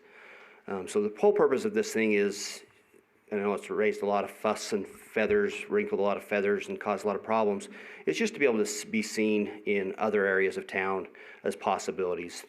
Other possibilities, and I know this may not be the greatest ones out there, but Track 350. Either side of Track 350 would be great locations for a funeral home. 350 right there on Buchanan, across from the Church of Jesus Christ of Latter-day Saints. I don't know if I want golf balls going through my building from horrible golfers, but that would be a possibility of a great place for a funeral home. Easy access to both cemeteries, very minimal impact. I think a funeral home is often looked at the wrong way. I think a funeral home is not a high impact business. To bring up Colorado Street, I look at a building that has 60 office spaces, and if it was used every day, would have 60 drivers, if not more, going up and down that road. I am also a neighbor there. I'm probably the 5th closest house to the west. Like I said, it wouldn't impact my traffic in any way because I do live across the freeway or the main roadway. But the funeral home on average does not get a lot of visitors. Even for our services, I come from a small town where everybody went to funerals, and it's a little different here in Boulder City and in Nevada. We have a different culture. We had a prominent resident pass away, Brian Buell.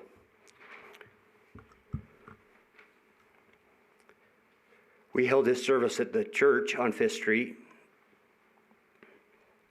I think we had 100 people show up that night at the most, and most of them were family. I just don't think that 100 people from 5 to 7, especially with the traffic, is going to make that big of a difference, especially when we only do it maybe once, twice a month. Is Boulder City ever going to be a funeral Mecca hub? No. Our growth restriction is going to keep us a small town. It's going to keep the funeral home to a minimal, but we do need facilities. We need not to rely on Vegas for every one of our important, essential businesses. I'm very disappointed in our local hospital. I wish we had a better hospital here in town. I wish, that we could do more to promote our hospital, to have more resources. Some of these important businesses do need to be in town, and I hope, by the consideration of making it a possibility for me to find other locations. I've searched high and low with real estate. I have been here 10 years. Anytime that something comes up for sale, my eyeballs are on it. It's been just a challenge to find anything that would be suitable. I mean, what we do need is a chapel that would seat up to 125 people. And we need offices inside of the funeral home. I'm looking for possibly 3 offices, 4 offices, a couple arrangement rooms to sit with families and make arrangements. A funeral home isn't what it used to be in a lot of ways. 95% of my time I'm doing office work. So to say that we're up in the industrial section or we're in commercial, I agree. Yeah, we should be up there if we're having a crematory, which, as we heard today, the fear should be put to rest that we're not putting a crematory in town. It's not permitted. The process to put one in town is a nightmare, which sometimes I realized that nightmare in 2013 when I put my crematory in Henderson. I knew that Boulder City may never be a possibility. I hated to have to outsource my cremations to the big funeral homes, such as Palm, Heights, the ones down in Vegas, and not know where our loved ones were at all out the whole time. So that's one thing I've done in the past 10 years since I've been here, is try to make sure that my Boulder City residents are taken care of. And that's why I have passion towards this today. It's not about me, it's about the community. For me, if it was about my pocketbook, I would have been out of this town a long time ago. I would have been in Henderson playing in that market because it's a lot more profitable than being out here in Boulder City. I love our community. I love my neighbors right here. They may not understand what I'm trying to do for the community. I know it's going to have to be in somebody's backyard. There's always going to be somebody that's close by. And unfortunately, we talk about property values, and property values have been brought up a number of times, both with the vacant building losing 20% and the mortuary dropping at 6.5%. And I will call BS on that all day long on both sides of it. This is Boulder City. Our property values are safe because what we have is special. We have growth control, which keeps our community small and desirable. If you look at 2008, property values in Vegas dropped 50%. What did they drop in Boulder City? Very minimal. And that was tough times. I feel being in any neighborhood, I would be beneficial. I'm concerned about my neighborhoods. I'm concerned about the people I'm around. I'm going to do everything I can to make it better. I look at the building on Colorado, and as I walked through it with one of the neighbors, I seen a bunch of concerns. I'd never been up on the hill by these neighbors' houses. I've never walked up there until the other day. One of my concerns would have been, and I don't think that the city's getting the grief that I'm getting, is the expansion of the yard. I don't know where you guys are expanding that yard, but that should have been a concern too. I think we can make that street a lot better in a lot of ways, and I think it takes a lot of effort on a whole community to make it better. And I feel that by me being in a neighborhood like that, it would be. But I would address that once we got through this initial phase, as we sat with the community and the neighbors and talked about what they want, like I did the other neighbor that was moving up there with her forever home. I want to be beneficial to the neighborhood. I don't want to go in and deteriorate from any neighborhood. Again, I'm concerned about our town. I'm concerned, we talk about pocketbooks. I've done everything I can to keep my prices where they are. I can tell you, I'm about 40% less than the big funeral homes in the valley. And that's because I've kept my overhead low. With my business ideas that I have, I feel that I can continue to keep my business overhead low and be able to keep my prices affordable for my residents here in Boulder City. Unfortunately, if I go into Vegas, I'm going to have to be a little bit cautious on what I do down there because of the massive growth that'll happen once I am in Vegas, because we have the reputation of Boulder City being 100 miles away. Once I'm in Vegas, I will no longer be that, and it's starting to show already. My Henderson location, Star Mortuary, is exploding, and unfortunately, Star Mortuary has been the safety blanket for Boulder City Family Mortuary for the past 7 years since it's been open. It's been the facility where I've held many of your loved ones. When that facility fills up because of Boulder City and because of Star, I have to tell people no. I am not going to disrespect a human body in any way possible. We've seen that happen recently with a local funeral home down in Vegas. Very disgusted by it. And it's happening more than just that one funeral home. It happens throughout the whole valley because of understaffing, under facilities of the Vegas market. If you compared Vegas to other communities of the same size, you'd find that other communities such as Austin, Texas have double the funeral homes that Vegas has. We have good funeral homes in Vegas. I'm not talking bad about any of them. Palm Mortuary is a wonderful funeral home. I would be more than welcoming if they would come out here and build on their property and do something with it. That's why I have approached them, is because it's a beautiful piece of property that could serve the community so much better if there was a funeral home there. We were down there again, and jokingly, I made a comment on my video about them not having the city not having a bathroom down there, and the closest bathroom is the library, but the library's closed, I think, on the day we were doing it. But the next closest one would be all the way back up into the heart of town to use a restroom. You know, whenever you have a funeral, you have people of all ages, old, young. People forget to use the restroom before they come, and they get down there and need to use the restroom. I think a funeral home there, you know, that could accommodate that would be nice, or the city building the restroom down there would be another nice option. We tend to have them other places. So I'm going to go ahead and stop there. And again, no hard feelings towards the neighbors. Like I said, I understand where you're coming from. I understand not in my backyard 100%, but it has to be somewhere.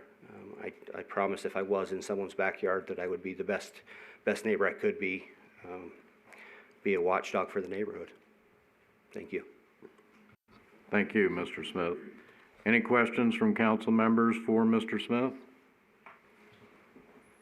Councilmember Adams? Thank you, Mayor.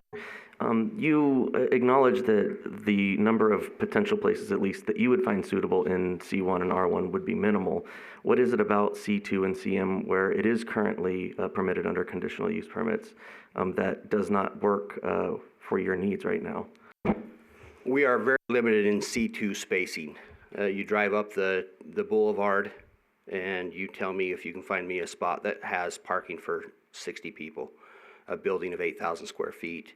Unless we're going to open something up, I mean, like we did Track 350 for businesses, then there's nothing available. The property that was mentioned in public comment, like I said, I have done my research. The property that sits there on Veterans Drive and Boulder City Parkway, kitty corner from the Veterans nursing home up there.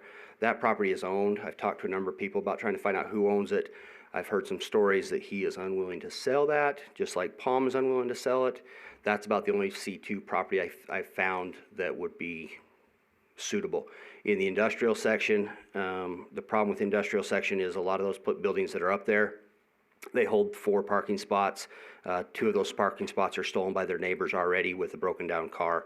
I'm sorry, but I'm not a body shop, as some people may say. So just to clarify, the issue is that there's not enough space, so you're looking to expand the space needed in our neighborhood commercial and our residential areas.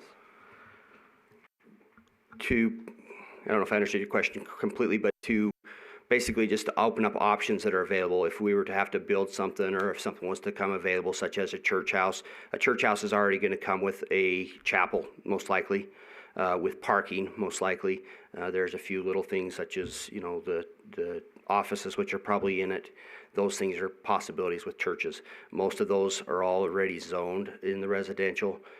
Other properties, you know, to build upon would be, you need space. To put a 8,000 square foot building with sufficient parking is going to be hard to do in under an acre. I've talked to Susan at the city about the other possibilities that are out there. The one is to try to buy land or lease land from the city. Unfortunately, I am not receiving PERS or anything like that after I get done with my career. If my kids don't take it over, I have to have something of value left behind for me to retire, which would mean I have to have something to be able to sell, which you can't sell leased land. So. No other questions. Thank you. Anyone else?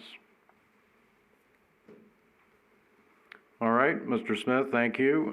We will now open the public hearing.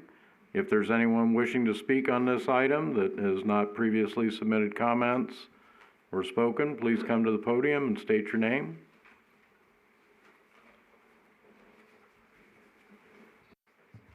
Mr. Mayor, members of the City Council, I'm sorry, thank you very much. My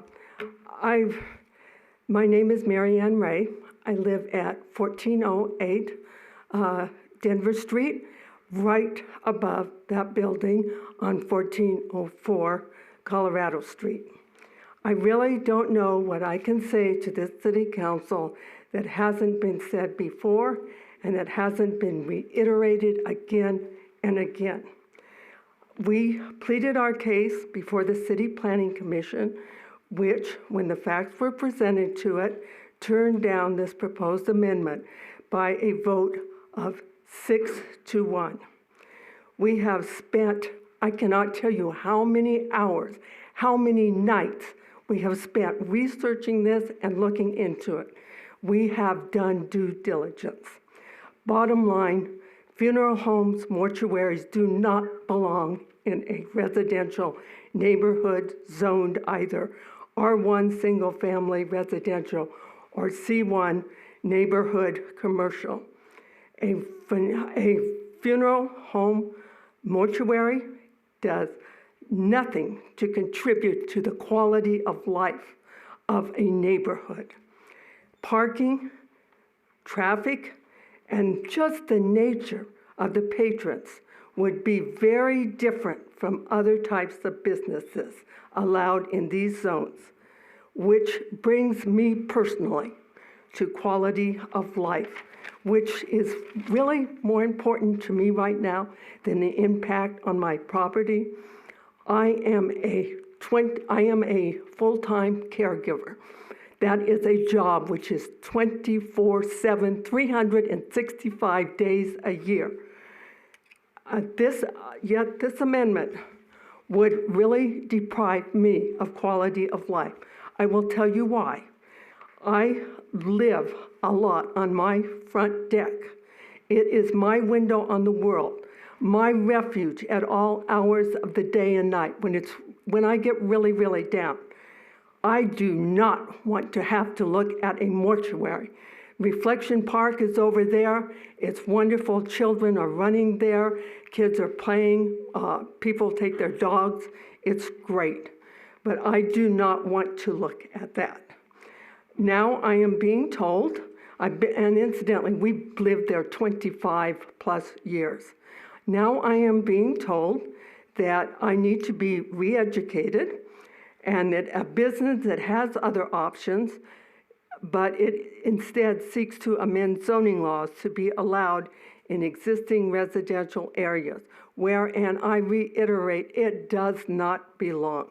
So here we are, 2 nights before Thanksgiving, imploring you, the City Council, to put an end to this madness and to preserve a way of life for the residents of Boulder City.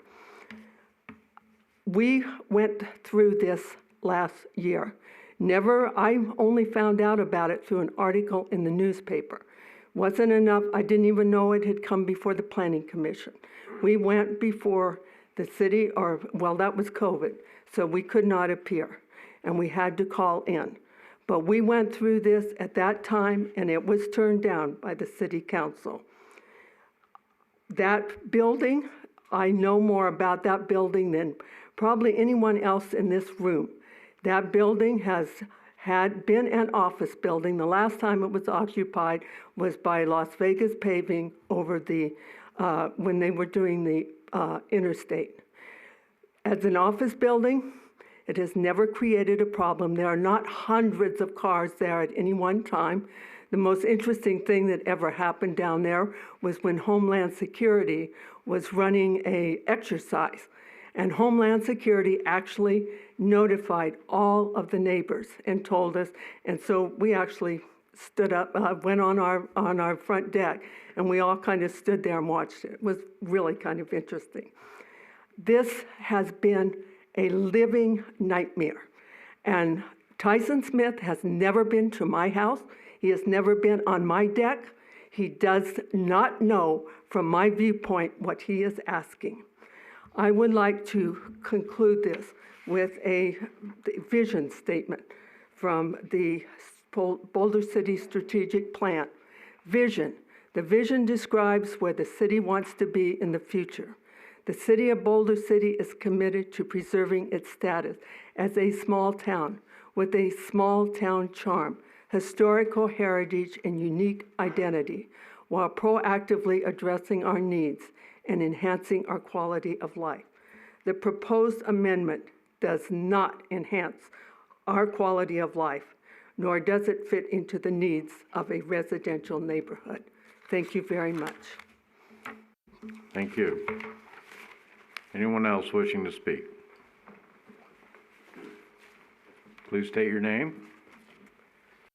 Yes, my name is Stephen Gay, and I live at 1354 Denver Street. I believe I was the second to last comment that you read. Last name is Gay, G-A-Y. I don't really want to pile on too much more to what I have said and what you guys are going through. I just did want to share some perspective. I grew up in Boulder City. I married my wife in Boulder City, and I'm returning to Boulder City in my retirement. I purchased a home, my wife and I purchased a home in the historic district because it means something to us. The charm, the culture, this community means something to us. I fully recognize the weight that's on your shoulders as City Council, and I recognize the decisions that you make, the policies that you set, will define this community for generations to come. I believe that you've gotten plenty of comment from the community, from the council, from city staff, and I pray that you just reflect and make the decision that's going to be in the best interest of our community. Thank you very much. Thank you. Anyone else wishing to speak? Mr. Williams, please state your name. Hello, my name is Charles Williams. I'm a 60-plus year resident of this community. I appreciate the service that each of you do for our community, and looks like you've got your work cut out for you on this one. Just a few of my personal thoughts concerning this Bill 1909. I think that it's we would agree, each of us, that mortuary and a funeral home in this town are needed to honor our family members and those who have served our country as they've passed from this life. As this young lady over here in the red sweater mentioned, in her hometown, the funeral home was one of the nicest buildings in town. And I honestly believe that Tyson would make his facility just the same, that it would be a nice building, it would be one that we would be proud of. I can understand concerns about having a funeral home up in the industrial part of town, as it may not be the most conducive to the type of services that are offered there. I've utilized Tyson's service twice in recent times, and he's a compassionate, caring individual. I feel that if he ended up on Colorado Street, that he would work with the townspeople and the neighbors to continue providing a good service. I would hate to lose his service here in this town. As I mentioned, I feel strongly that we need to keep him here. I would ask you to please consider his request, and again, thanks for all that you do for our community. Thank you. Anyone else? Please state your name.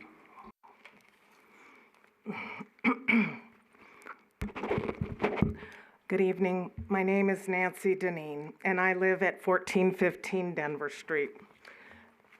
Marianne Ray and I have been outspoken and longstanding opponents to a mortuary in R1 and C1 zones in Boulder City. We called into the city council meeting in 2020 when this issue came up. It was turned down by the city council. After being alerted to another round in October of this year, we again spoke, this time in person at the Planning Commission meeting. And Tyson Smith's request was turned down by a vote of 6-1, as we all know. But that wasn't the end of it. On November 9th, we again spoke at the city council meeting, but the bill was read. Now, here we are again tonight, hopefully to put an end to this madness. This is truly an upsetting matter to have to fight so long and hard against an undesirable business in our neighborhood. I'm not in a position to sell my home and relocate. I'm pretty sure Marianne Ray is not either. Probably not Bruce Smith, Francis Scott Meyer, Lauren Robb, Chelsea West, Bruce and Sandy Pregler, who also called in. And by the way, they live in the Frank Crow house that was built in '31. So you're talking historical district right here. All of us live in homes that are measurable feet from this building on 1404 Colorado, the way the crow flies.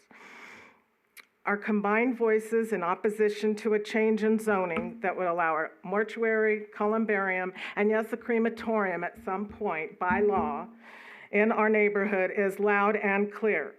I've been asked for specifics, so let me give you some facts. I called Palm Northwest Las Vegas Mortuary and spoke to the funeral director. Sal told me almost all mortuaries now have crematoriums. He added, the mortuary funeral home business is a 24/7, 365 days a year operation. They don't have a problem with traffic because they're located at the cemetery. I also visited Star Mortuary, and I took a look around. That mortuary crematorium building is 30 feet away from homes. Water drains from 2 large pipes out of this building, apparently constantly, because there's a huge pile of rocks and dirt underneath them. But the runoff of green, slimy water goes into a gutter around the back and sides of this building. This is not the kind of business that any neighborhood or any homeowner should have to look at from their front or backyards. Allow me to give you a personal truth. I, like Marianne, spend hours sitting on my deck around my house. With coffee in the morning, I can smell the scents of bacon cooking from the cup, and sometimes hickory from foxes starting up their smoker. Evenings, with a glass of wine, I can listen to music from downtown. I cannot even imagine the views, the sounds, and smells changing to people grieving, the smoke and smell of a crematorium, knowing dead people are stored in that building. We all deserve a place to escape from the world, to feel safe and protected, have security. That's our home. Another fact is the value of our homes decreasing 6.5%. Who's gonna make that up? The truth is, R1 and C1 zones should never include mortuaries and funeral homes. The truth is, in Boulder City, C2 and CM zones do allow for conditional use permit for mortuary funeral homes already. Tyson Smith currently has his mortuary in a C2 conditional use permit on Nevada Way in town. Finally, in the November 3rd edition of the Boulder City Review, Mayor McManus wrote, and I quote, "And then there are plans presented that were never intended to be a plan because there was another plan being put in that place that would never have been accepted if it had been presented honestly and openly." End of quote. Marianne and I have spent the past 6 weeks trying to figure out the real plan. This has never been about R1 and C1, except as it applies to 1404 Colorado for Tyson Smith. This is just a charade to get something by the people of Boulder City under the radar. Please do not allow this to happen. Thank you. Thank you. Anyone else wishing to speak? Please state your name. Good afternoon, Council. My name is Britt West. I reside at 536 Cherry Street. Unfortunately, I had to listen to 2 of my letters because of your IT glitch, and I kept sending them in because I felt it was important enough that maybe you would take the time to click on those links and find out about detrimental property values. Remember, I'm the appraiser with 30 years' experience living in Boulder City for 27 years. I have 4 homes in the historic district, all family-owned, all owner-occupied. They're not rentals. We live there. We're really concerned about the traffic. I've seen no traffic studies because we can't really do that here because this is a city-wide zoning change. If it was a property-specific zoning change, it would be different. We'd be calling for environmental impact studies. We'd be calling for traffic studies. This is city-wide. As I look back, I think the thing that frustrates me the most is this is the 6th time. 6th time. I gotta say, Mr. Smith is a persistent guy. I would have given up after about the 3rd. But then again, he's talking about hoop jumping. You know what we call hoop jumping where I come from? We call it due process. You jump through those hoops. You find out what the neighbors think. You listen to people who write in. You know, I'm sure I saw you all doing a tally up there. You're doing the same tally I was. It's running 2 to 1 against right now. And I hope you take those numbers into serious consideration.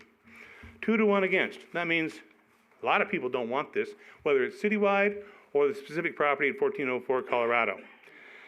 Mr. Smith mentioned that Henderson was more profitable. Great. Don't let the door hit you, baby. If it's profitable, go. What we're talking, I gotta be careful how I say this.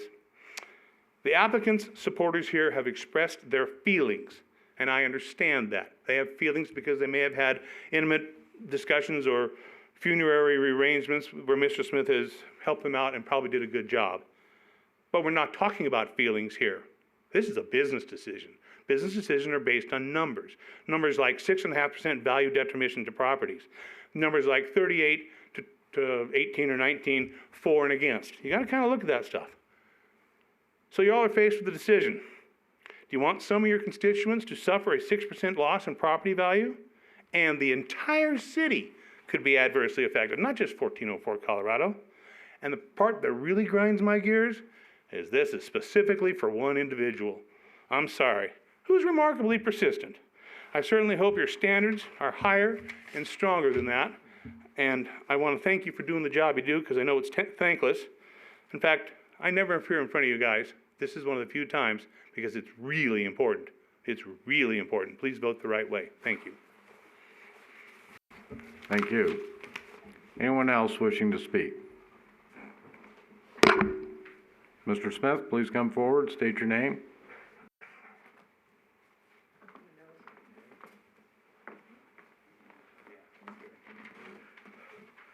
My name is Bruce Smith.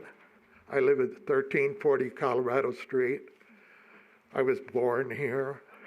My father got enough points to acquire the government house at 1340 Colorado Street. That was based on him in World War II, number in his family, and how many years he worked for the government. They're passed. I live there now.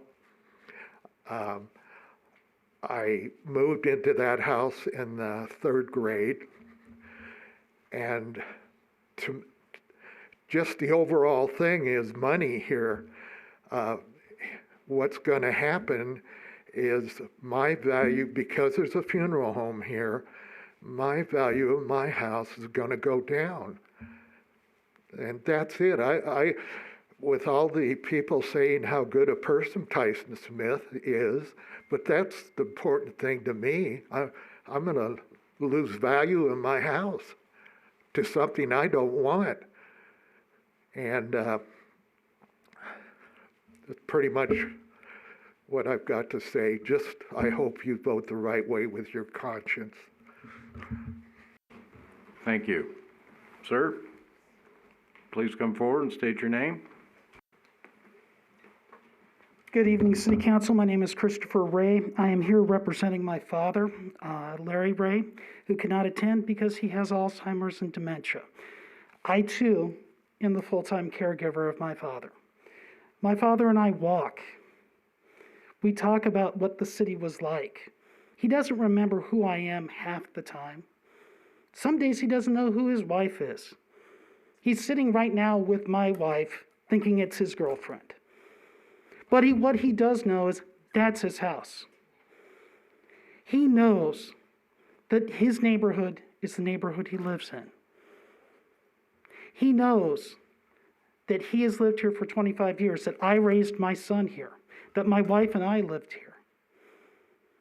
And when he has been told, as we walk by, well, they're going to put a mortuary there, well, why would they do that?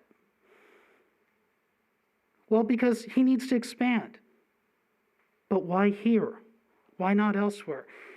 And in many ways, that's the question I would ask. The proposal that the applicant has given is to go ahead and go anywhere in an R1 or a C1 location. Now, he has said publicly, well, actually, I want 1404 Denver. And fair enough. If that's what he'd like, I encourage him to go ahead and do so. Bring forward the proposal. Bring it so that we can discuss that specific location. The Planning Commission themselves said that. Their concern was, A, it did not meet the overall city plan, which it does not. And more importantly, they were concerned that it was so broad that there were no specifics involved. And because there are no specifics, I can't give you a property deadline or a property statement because I don't have every property from one property to the other in the city of Boulder City. I could for a specific location. And if Mr. Smith wanted to go ahead and have 1404 Colorado Street, again, have at it. Let's have that discussion. I'm more than happy to meet him, come before you again, go before the Planning Commission again if we need to do that. But what I cannot explain to my father, and what I cannot adequately explain to my son or my granddaughter, is why it must be done this way. Instead of coming forward and saying, this is a specific location, these are what I want. And yes, Mr. Smith, I have watched your videos, and I've listened to what you've had to say, and I can applaud you for that. I've also buried 2 of my family members this year, my father-in-law and my aunt.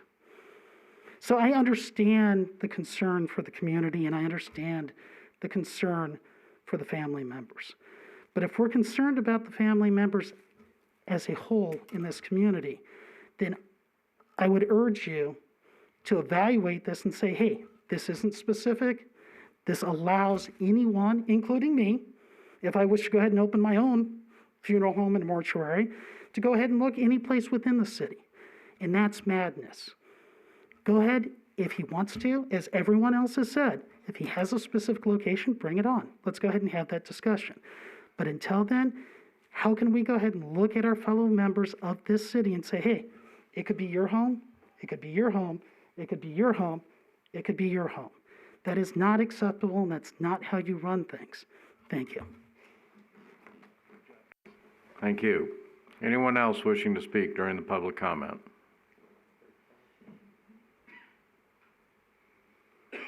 All right, we will take any phone calls. Anyone wishing to call in during this public hearing, the phone number 702-589-9629. Again, this is a public hearing regarding item number 5 on our agenda. The phone number 702-589-9629.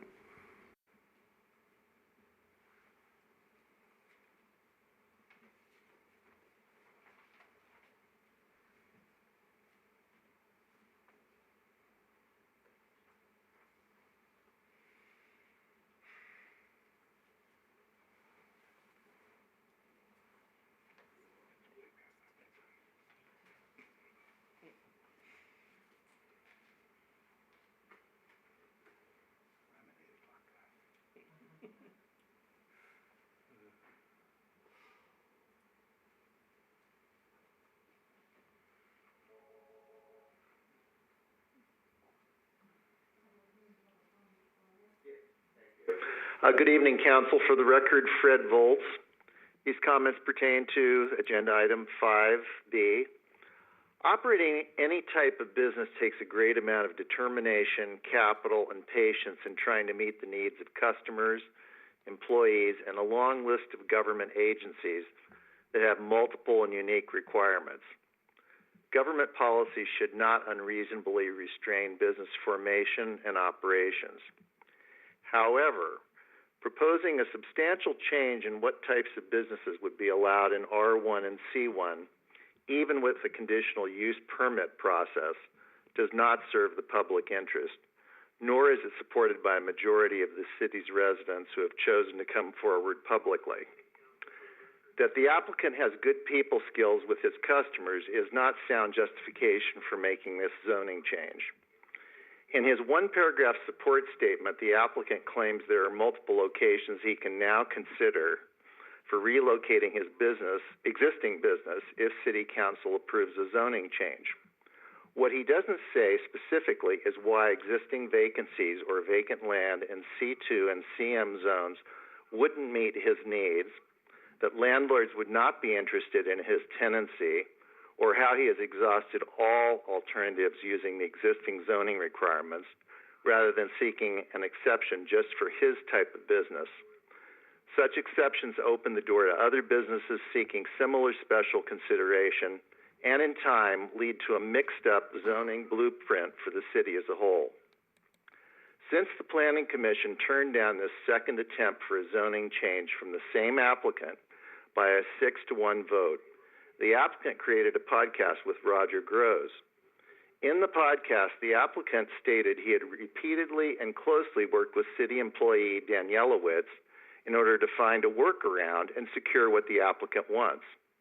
Ms. Danielowitz and the Community Development Department subsequently endorsed this change in their written report, issued well after the Planning Commission had met on October 20th.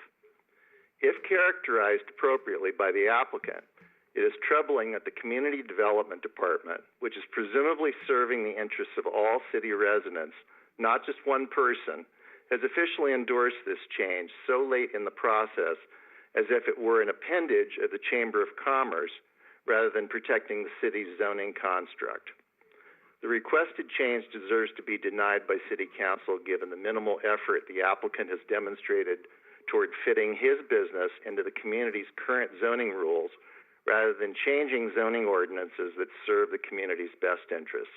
And I would ask that these comments be added verbatim to the record. Thank you. Thank you. Again, this is the comment period for public hearing. Anyone wishing to call in, the phone number 702-589-9629.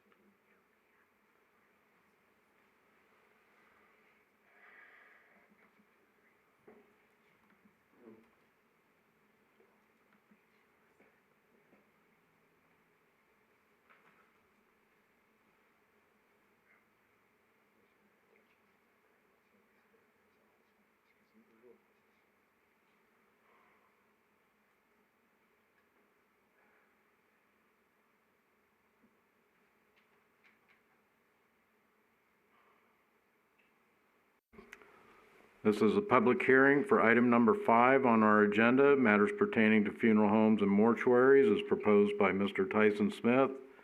Anyone wishing to call in, the phone number is 702-589-9629.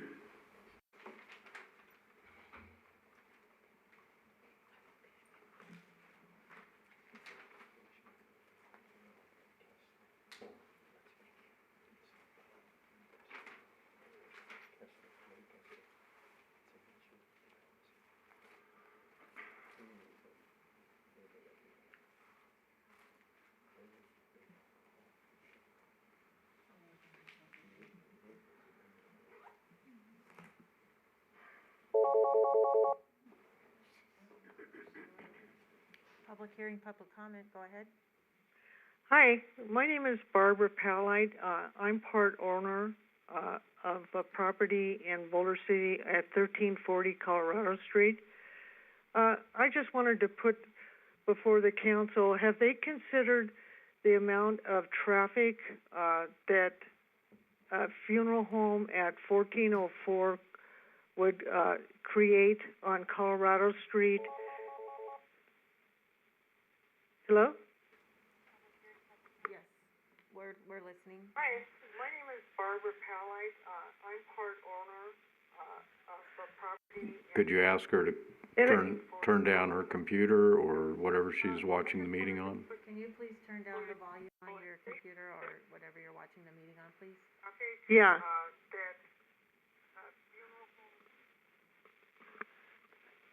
Thank you.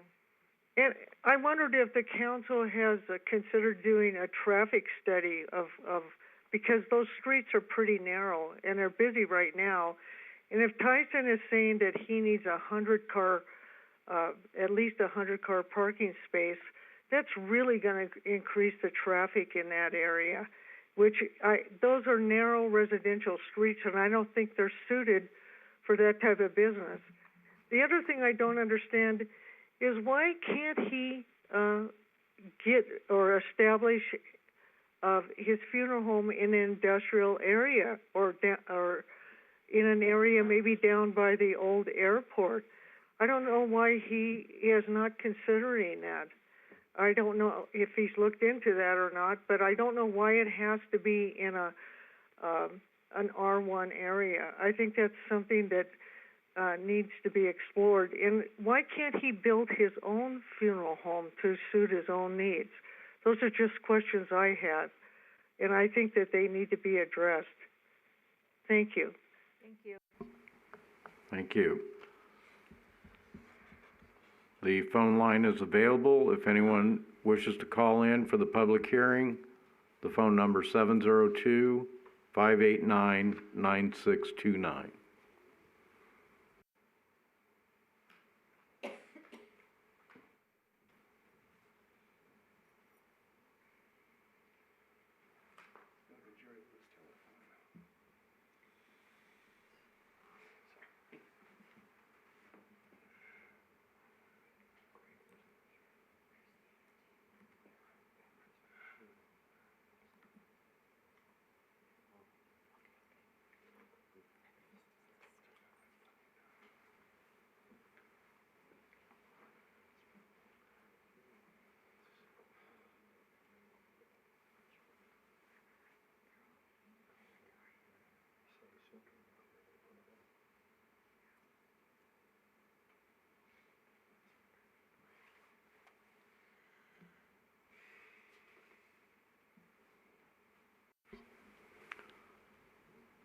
Anyone wishing to call in for the public hearing, the phone number is 702-589-9629.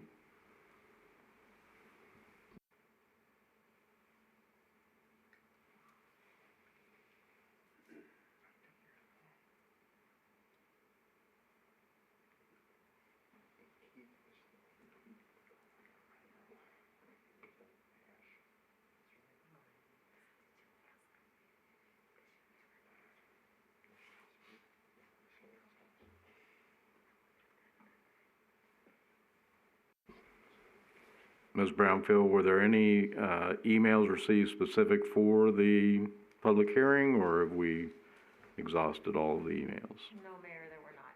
Thank you.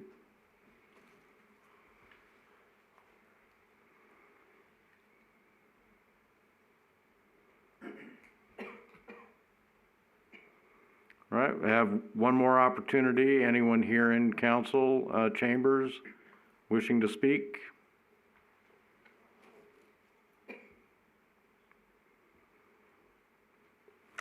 All right, we will close the public hearing then. Appreciate the input from others.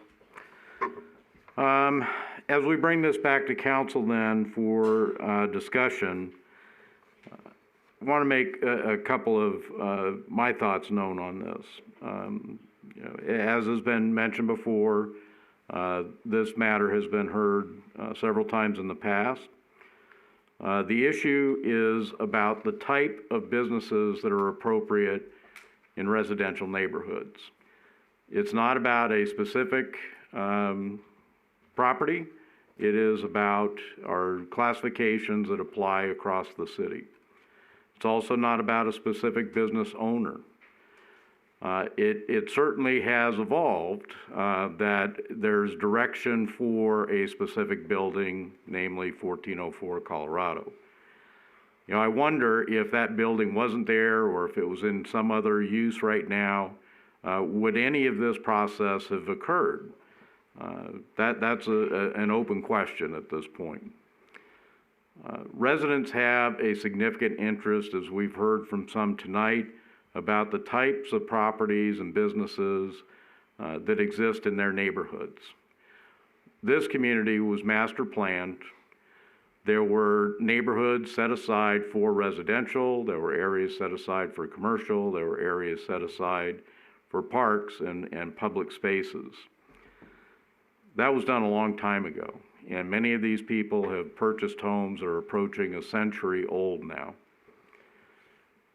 There's a clear difference in my mind between a property that, or a business that already exists and residential areas grow around it, versus a residential area where a business comes into that neighborhood later on.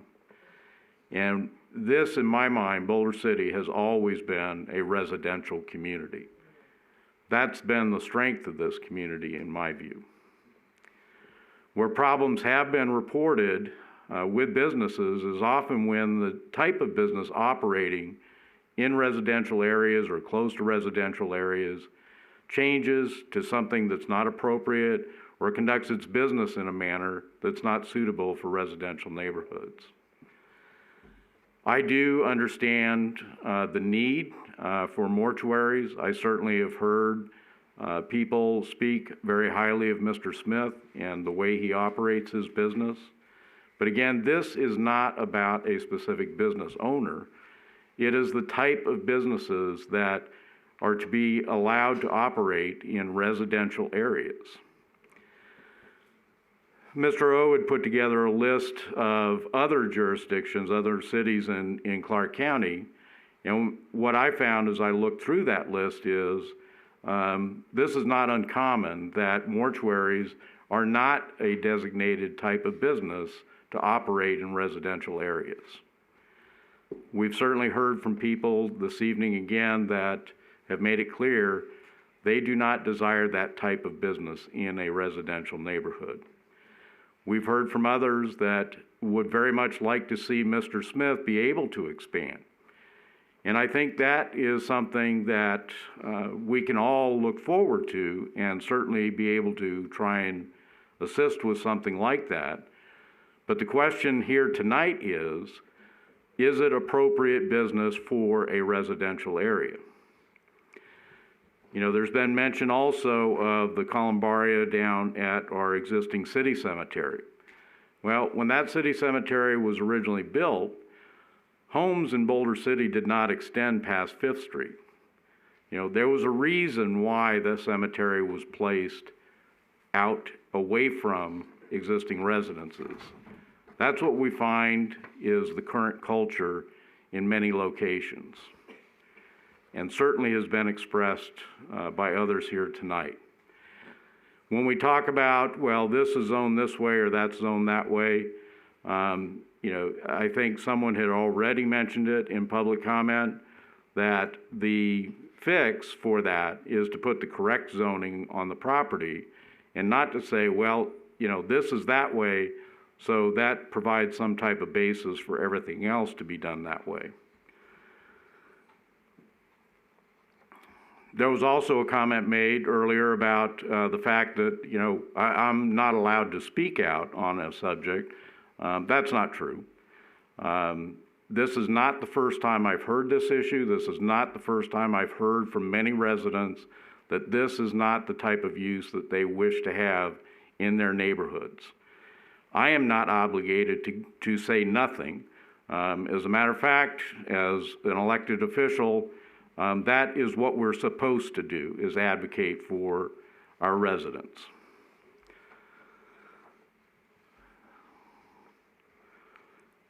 I did write in that column about businesses should develop solid business plans before they embark on some type of endeavor. Here, I don't think that's been done. I think that there's been a plan because there's a particular property available at probably a very much reduced price because it's kind of an odd building where it's located. It suited the Bureau of Reclamation's needs very well for a period of time, but it's very difficult to bring something else into that. But when you develop that plan, you have to look at the location.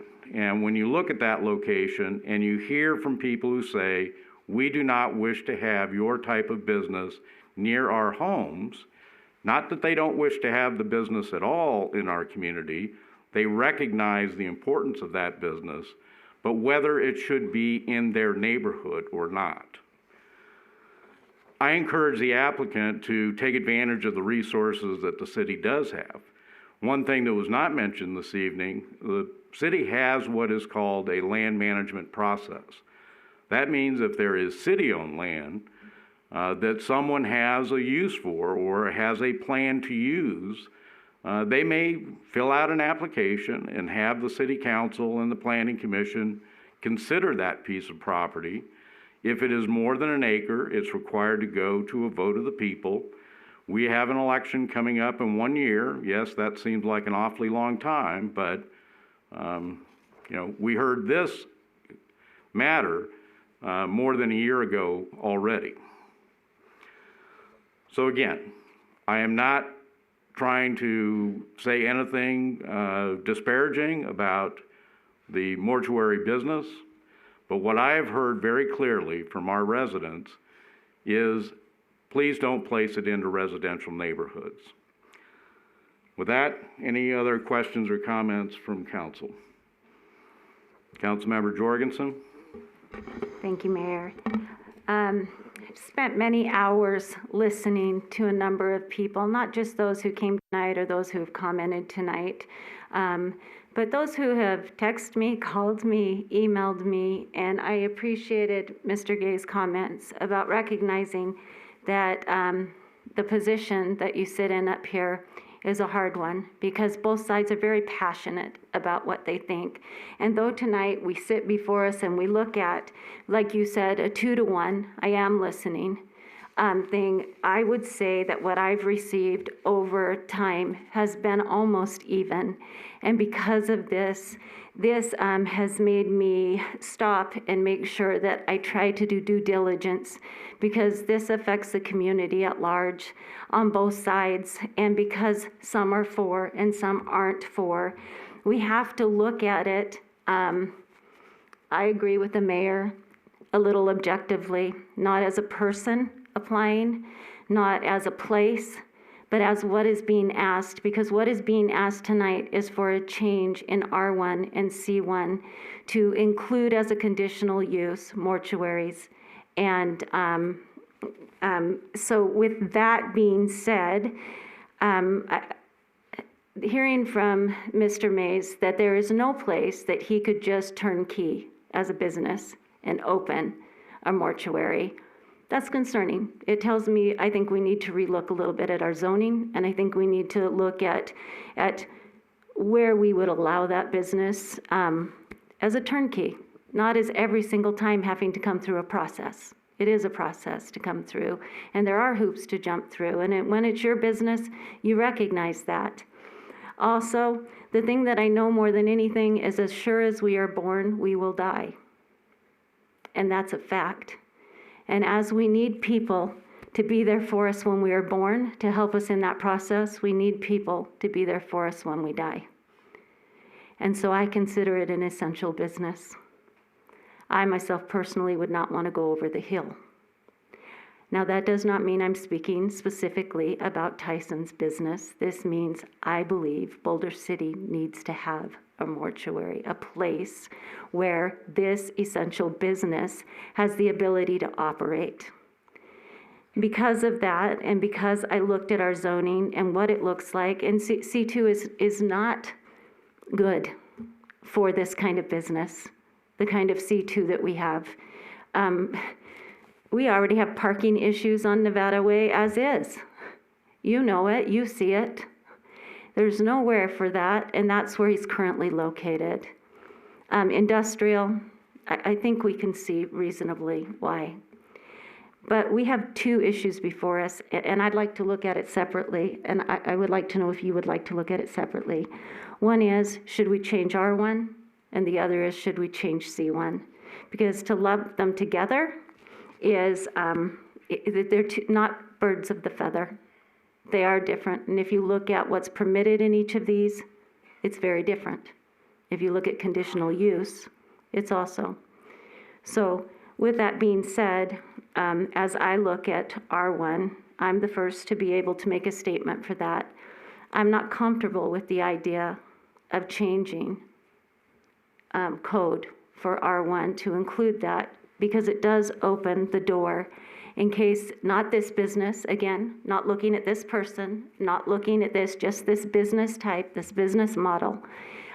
It does open the door for some possibilities that I don't think would be favorable in that zoning. I would be interested in knowing what other council members think. Before we go forward, I would have a question for Mr. O on this. The bill has been presented in a format. Is that open to amendment by the council, or is this bill to be heard as published? As long as it's not expanded, it can be amended to remove portions that have been read into title. And so if there's a desire to remove certain portions of the ordinance, we would just interlineate that, and the motion would capture those changes. And we could go ahead and if a vote passes, or a vote can be taken on those amendments. Thank you. Thank you. And I would like to point out too that C1 is residential neighborhood. It is not just a commercial district. It is a commercial district within an existing neighborhood. Councilmember Bridges? Yeah, I'll tell you, I wrote paragraphs. I have, I wrote paragraphs and then argued with myself and rewrote the paragraphs. It's serious. I once said to somebody, the interesting thing about my job sitting up here is I absolutely know that I will upset half the people half the time, including friends, including neighbors. So I don't take any of this lightly. My first question was going to be a method of removing or amending the elements of the bill. I understand what we can do. You said nothing could be added. So if you wanted, for example, to exclude a crematory from ever being part of that entity, any entity, is that something that could be added, or is by continuing to have it not listed and excluded by omission? So the crematory, any discussion or additions of prohibiting any type of crematory under this ordinance would not be allowed. Would not that would be have allowed. to be considered under a new ordinance, read into title. However, but I will say that when we're talking about crematoriums, that use is not permitted as well and would require a conditional use permit. So if there's a concern about mortuaries having the ability to, or make a decision to have a crematorium, they would also have to have a conditional use permit for that. Or the alternative would be if a conditional use permit has been issued for the mortuary that explicitly states that a crematory is not allowed as a permitted use under the conditional use permit, just for the mortuary use. Does that have to be explicit, or is it implied? Under the code, it's not a permitted use, so it still would be at the discretion of the community development director to decide if that's a permitted use under the code. It's not listed, so it would require a conditional use permit and have to go before the planning commission. Okay, so if down the road we wanted to determine that we did not want something, for example, like we don't have gambling and we don't have marijuana dispensaries, even though both are legal in the state of Nevada, it could be excluded at some point, any part of it. It doesn't even have to be crematory, if any kind of bill. Correct. It just couldn't be expanded or included in this ordinance change amendment. Okay. To only ask for part of it would you vote against the bill, or, yeah, I guess that's the question the mayor asked, or would you vote as amended?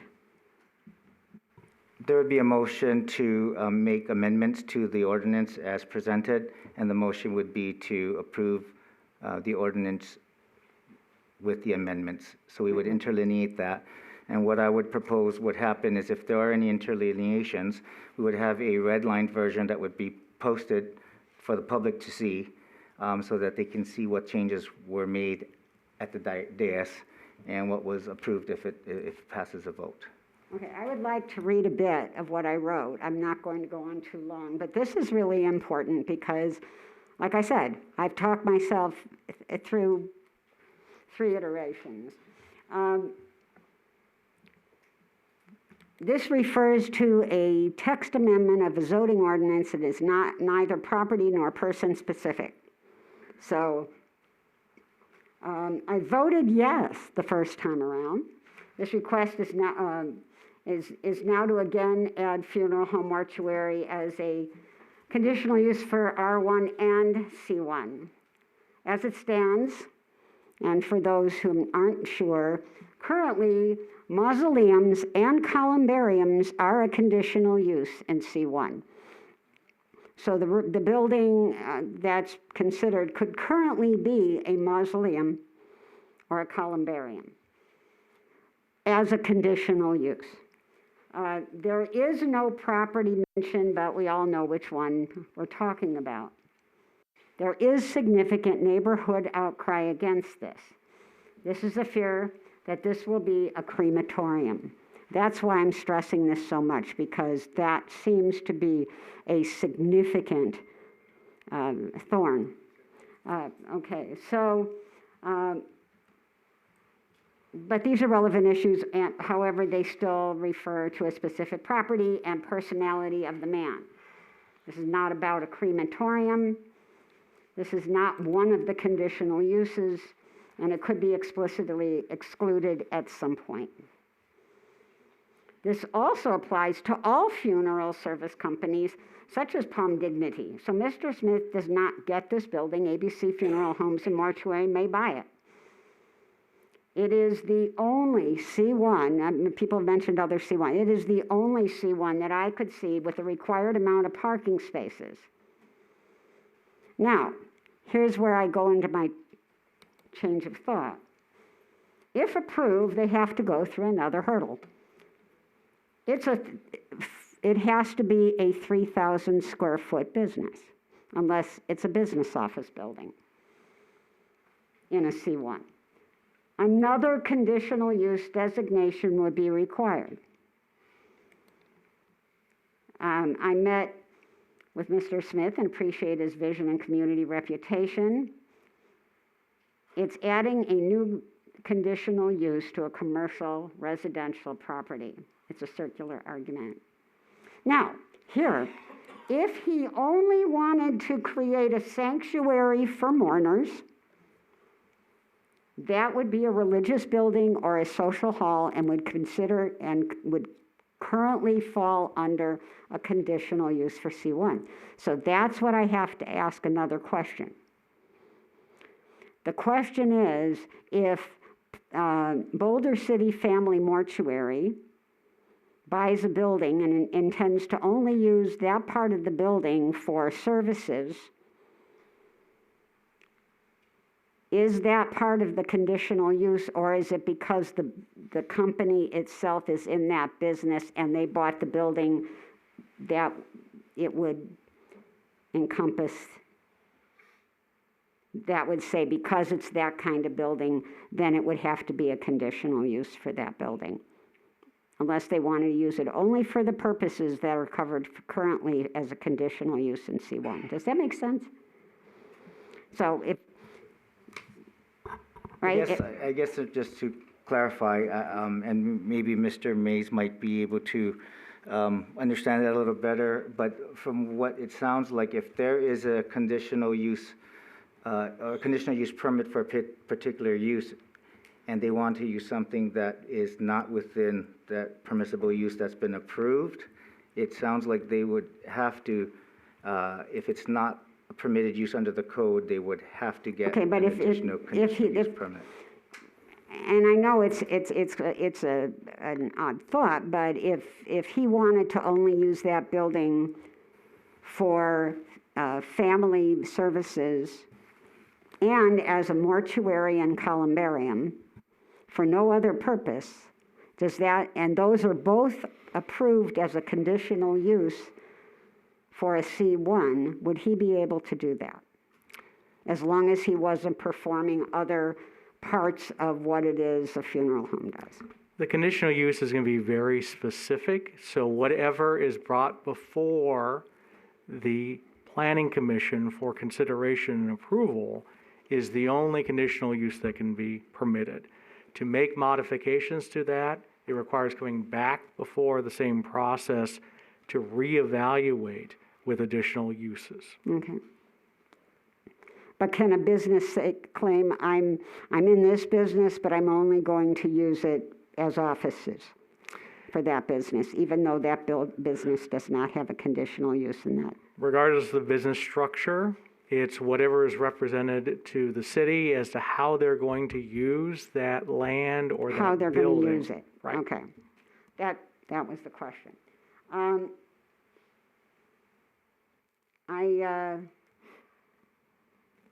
The CU, the conditional use in an R1 is not even on my radar. I understand it had to do with the Paul Mortuary property they didn't want to sell. It is not on my radar. This is a circular argument. Now, however, if someone wanted to open a school for funeral directors, they could do it in that building with the current conditional use. If there was a business that came in and wanted to have a sanctuary for mourners, and it would be a religious building, that's a current conditional use for that building. There are other businesses that can be there too. Like a restaurant or a cafe could have a conditional use to be in that building. Now, unless it's an office building, there would also be the size limitation, and like I said, that would be another 3,000 square foot conditional use because he'd be using more space than that. By the way, there are C2s across from homes and backing up to mobile home parks. In fact, El Rancho and the Animal Hospital are both C2. I've heard the argument that we need to rezone some of the properties to better meet their prospective uses. Granted, some time, and that's not what's on the agenda today. It's not about the credit union or the real estate broker. So, in this roundabout way, I changed my yes to a no to a sorta. A C1 only. And I would want an exclusion at some point that would exclude a crematorium because that, it seems to be the biggest concern. This has been really, really hard. But I would go back to my previous vote if it amended to exclude R1 and a crematory. That's it. Thank you. Sorry, but going on. Thank you. Anyone else? Councilmember Adams? Thank you, Mayor. First, I would just like to acknowledge the sheer amount of public participation that we have had throughout this process. I know how hard and difficult it is to put your thoughts and opinions on the line in front of the public. But sometimes it's important and it's necessary to make sure that the government represents the community that it is supposed to serve. We've heard a lot of arguments in support saying, one, that current zoning doesn't match the modern day use. That may be the case, but this matter before us would not address that issue. In fact, using this issue to try and solve those matters, I feel only further confuses and dilutes the distinction that we want to see in our zoning laws. We've also heard a tremendous outpouring of support and love for Mr. Tyson Smith, his business. For those who have had to utilize his services, like my family has, you've likely found him to be compassionate and professional in the work that he does. But as has been said, we are not here to make decisions based upon whether we like an individual. In fact, no government should make decisions to support the individual needs of one person simply because they like the applicant. That would put personality before policy. And that is a precedence that I think is dangerous for any government to set. And so those arguments really carry no bearing or weight in whether or not we should be moving forward with this item. What I looked to was whether or not the community felt that this was an appropriate conditional use in our R1 and C1 zones, residential and commercial neighborhood zones. And I think it's pretty clear where the overwhelming public is on this, and that is in opposition. They have stated their fears and concerns over the financial impact it might have on their property value, their concerns of quality life that they have come to expect here in Boulder City. It is true, I have made my opinions very clear on what I think of those opinions, what I believe is important to myself, and what my priorities are in a community. But as I sit here in this chair, it is not to represent what I feel is in the best interest of the community. It is for me to represent what the community has stated feels is in the best interest of itself. And so with that being said, with the recommendation of denial from the Planning Commission, with the overwhelming opposition, fears, and concerns, I simply can't move forward with this in any fashion, regardless of whether or not I may personally feel it is appropriate. The amount of public comment that we have received on this item dwarfs that of the conversation that we had earlier. And certainly it is enough for me to pause in concern. I just don't think that this is the appropriate way to address this issue. I feel for Mr. Smith. I agree that there is something that we need to do as a community. This does not address all of the many issues that have been brought up by the applicant, by the residents. This is not the appropriate answer to reach the appropriate conclusion to support this type of business. Thank you. Councilmember Fox? Any type of business trying to move into Boulder or just expand here in town, it is very hard with the amount of properties that are available. There's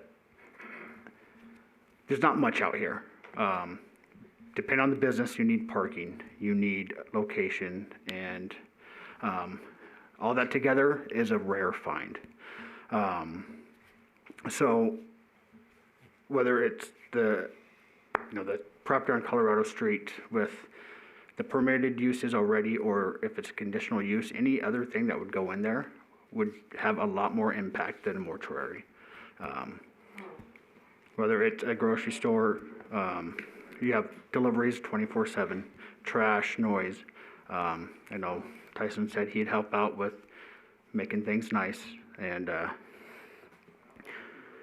it's hard to find the right property here in town. It really is, and I think Boulder City Mortuary is an asset to this community, and I think if we got rid of the no R1 and no crematorium, I'd be okay with. Thank you. I do want to add one thing, since this is a bill. Part of this will be that the findings by council must be included in any motion, and that is the proposed amendment is in general conformance with the adopted comprehensive plan for the city. Further, that the proposed amendment promotes the health, safety, morals, and general welfare of the city. Again, that is part of what this bill is. Is that correct, Mr. O, that those findings must be included with any motion that may occur? That's required under City Code 11-33-9. There, findings by the council have to be made to amend the title. Thank you. And I would just point out that in my view, this proposal does not comport with the comprehensive plan for the city. We can certainly talk about, well, you can't do this, you can't do that. We have over 200 square miles of land in Boulder City. We have a process that people can go through to add additional land to make that available. We do have a plan for the city, and since inception, or at least since these codes were put into effect, it does not include that, as other cities similarly do not include this. There's a reason for that. And, you know, the mention of, well, you know, if it was a C2 or a CM, you know, there's homes that go right up against those. Well, you know, those commercial areas were there. It was designated that way. People make that choice as they go to purchase a home. And then with regard to the second finding, I don't find this to be in the, promotes the general welfare of the city, in that we've certainly heard from residents that object strenuously to this type of use, whether it is neighborhood commercial or residential. So if there is someone who wishes to make further comment or make a motion, Councilmember Jorgensen. In listening to you guys, I appreciate your comments, and I just wanted to state, like you said, it's neighborhood commercial zone. When you look at C1, things that are permitted use are grocery stores. The amount of traffic you get in a grocery store in an area like that would be large. Different too than what you would have with this. You could have a delicatessen, a clothing store. These are permitted. These aren't things that have to be conditional use. So when I look at this and I say to myself, is this a viable option for this business to be a conditional use in this area? And like you said, with the findings, I don't see that the impact is any different than what a permitted use of a grocery store would be in that area. And we all want a second grocery store. We've said it, we've heard it.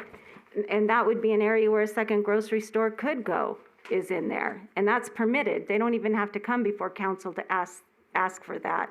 So again, excluding the person, excluding all of that, if we took a look at this, it is compatible with what is already permittable and what is conditional use, and in C1. And I think we need to find a way to build a bridge between our business community and our city community as a whole. And it is an essential business. Do not believe that you want to go in a time of your need over the hill to a place. We don't even like to leave our community to go shopping at Costco and get gas, okay? So that's my thoughts on it. Councilmember Bridges. So I do have one more comment. A yes from this council. Well, you know, and this is the roundabout argument that I had with myself for hours. We'll start the clamor again. For those in the surrounding neighborhood when presenting to the Planning Commission for the conditional use. So this doesn't mean it's a given. This means now whoever would be in that building would have to come back to the Planning Commission for a conditional use for that building, if not more than one. And then that could be appealed. And once it's appealed, then it comes back to the city council. Then back, most of which this sort of business does appears to be already allowed. And if we could control what's allowed in that business, then it becomes what a C1 offers in terms of conditional use in other situations and permitted. So I went back to my previous vote, if amended again, to R1, and exclude R1 and a crematorium. Thank you. Anyone else? Councilmember Adams? I guess just for clarification, I've heard twice now people saying that they would support if it could also exclude a crematorium, and you have clearly stated that that is something that could not be added into this language here tonight, correct? That's correct.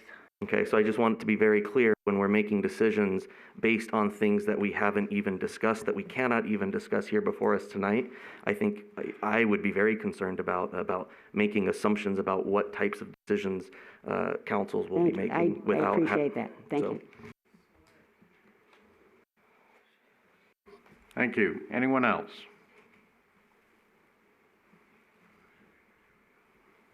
Anyone else wishing to do something about this then? Councilmember Jorgensen?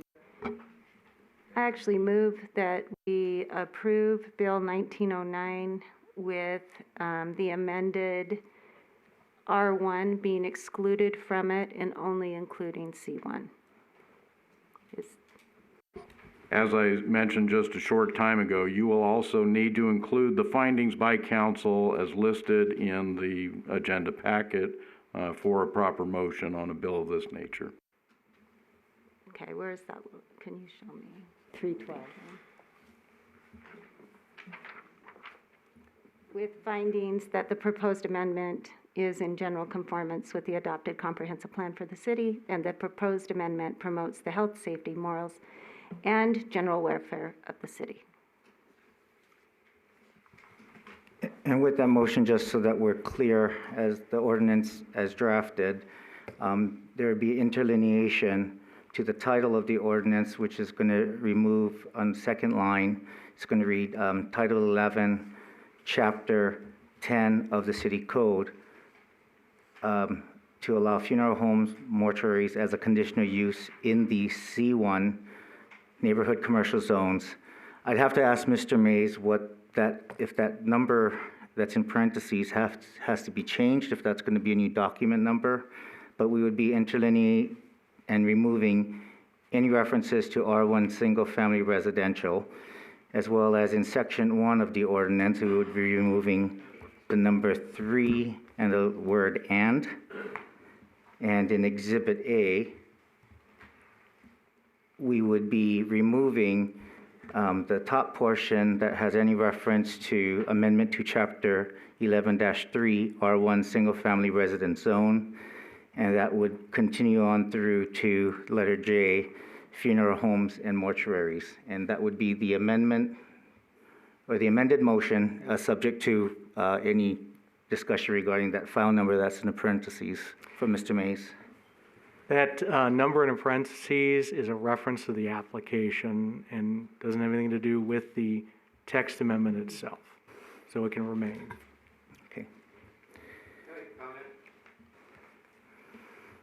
No, sir.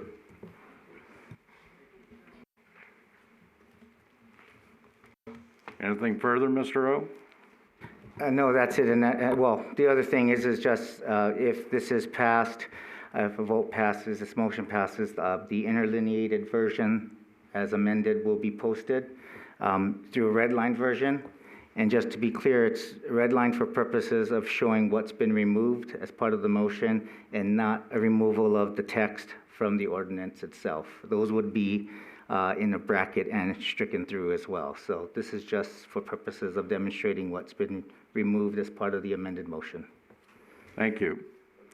Councilmember Jorgensen, are you in agreement with the restatement by Mr. O of your motion? Yes, I am. Okay. And Mr. Smith, the reason you don't get to speak at this point is we have a motion on the floor. That's why you don't get to speak at this point. Okay. Is there a second to the motion? I'll second. All those in favor? Aye. Aye. Any opposed? Nay. I am also a nay. Motion carries as amended. Sir, please do not do that.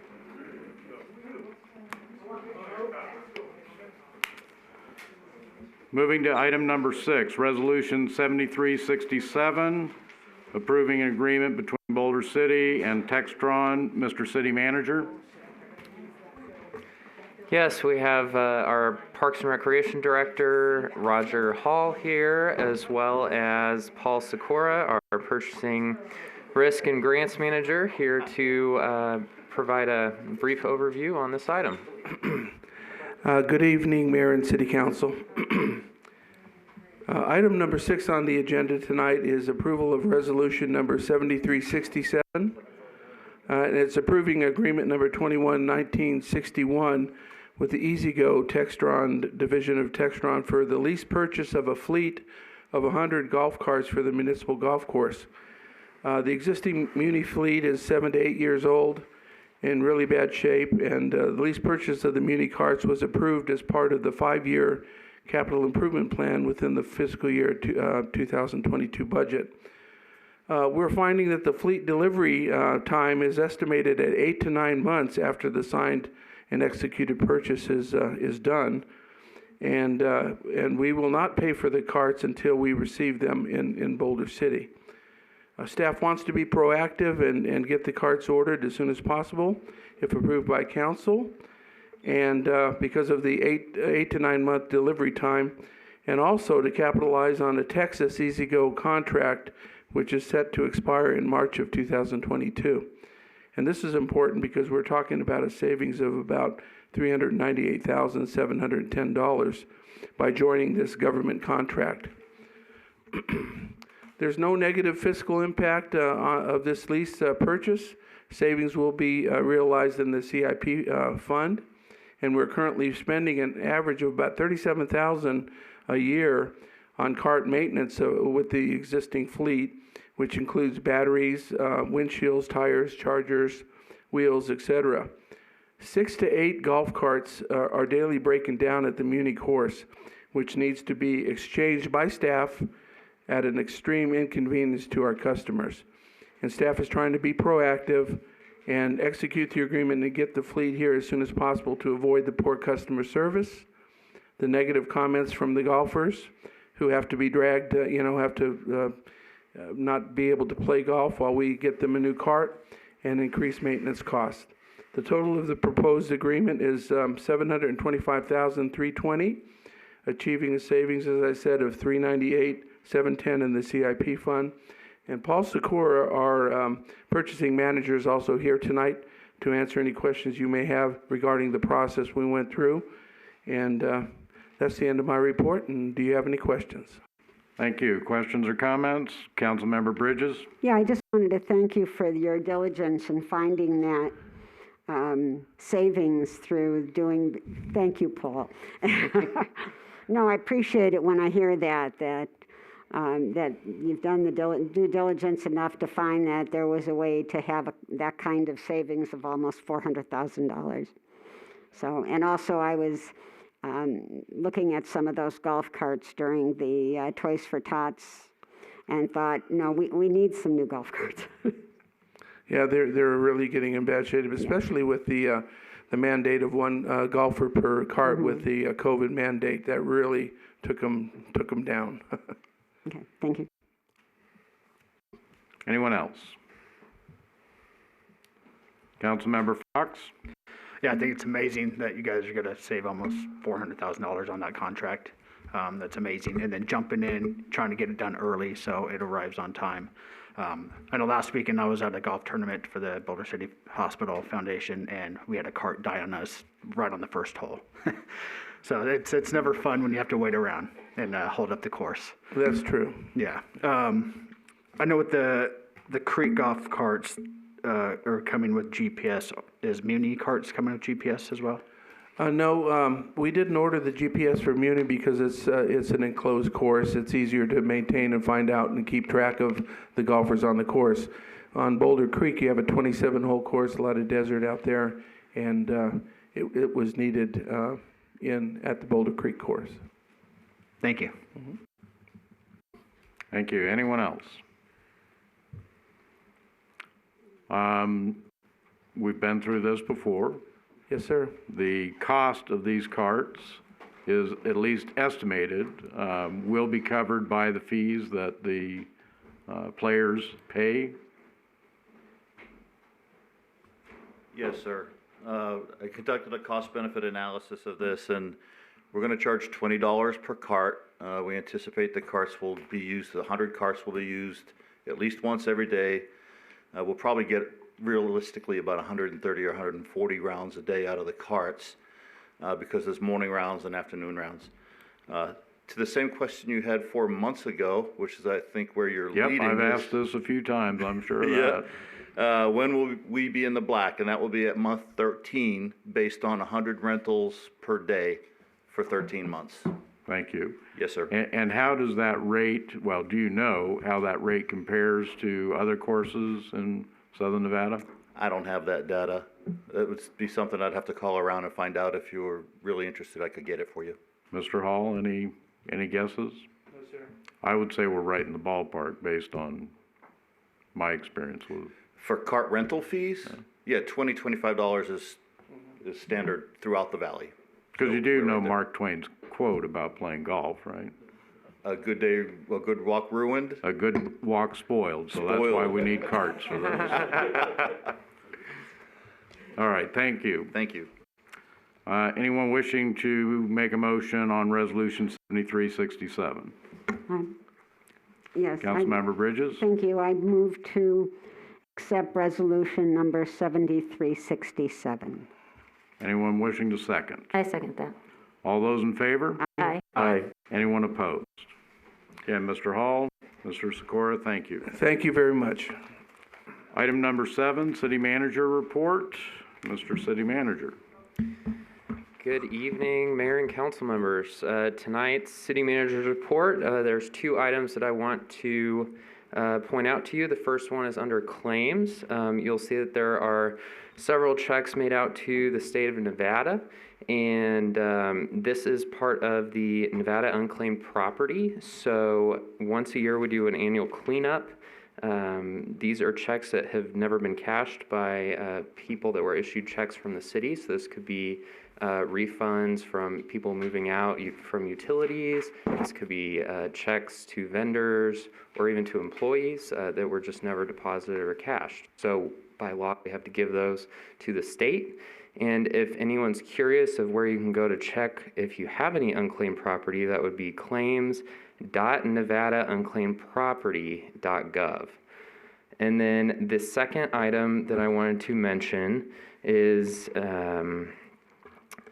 in intergovernmental revenues. So that's on page 1 of the report, which is page 405 in the packet. And you'll see that intergovernmental revenues are showing 125% of the budget.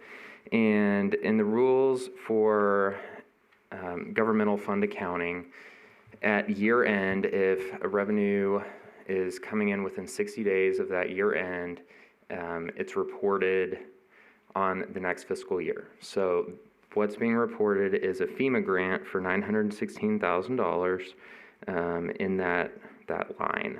So I'm here for any questions you might have. Thank you. Thank you. Questions or comments? Councilmember Adams? I'll just say I myself found out that I was missing a check from my days working at Albertsons a number of years ago. So go out there and see if any of that money is theirs for you. Anyone else? Thank you, Mr. City Manager. Thank you.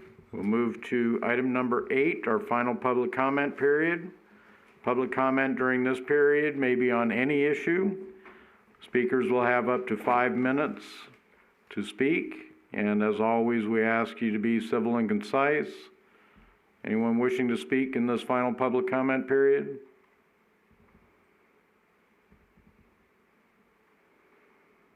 All right, we will make the phone line available. Anyone wishing to call in for the final public comment period, the number is 702-589-9629.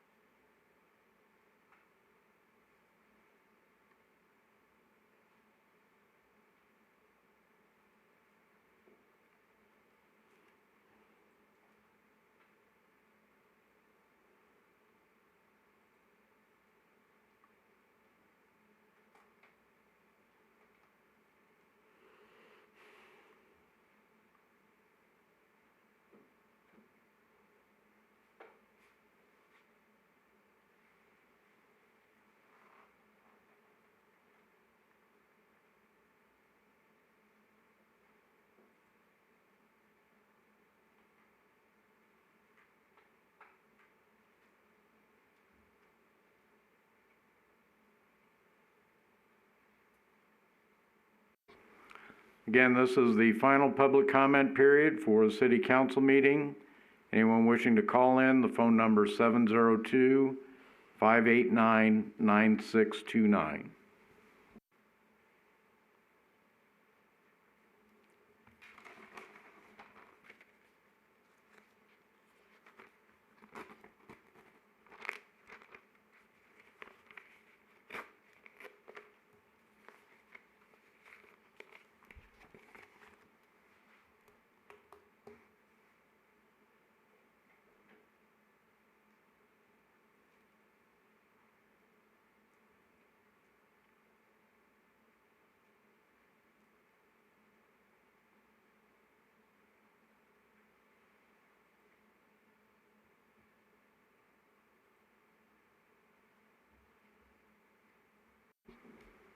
Ms. Brownfield, were there any comments that have been emailed in for this period? No, Mayor. Thank you.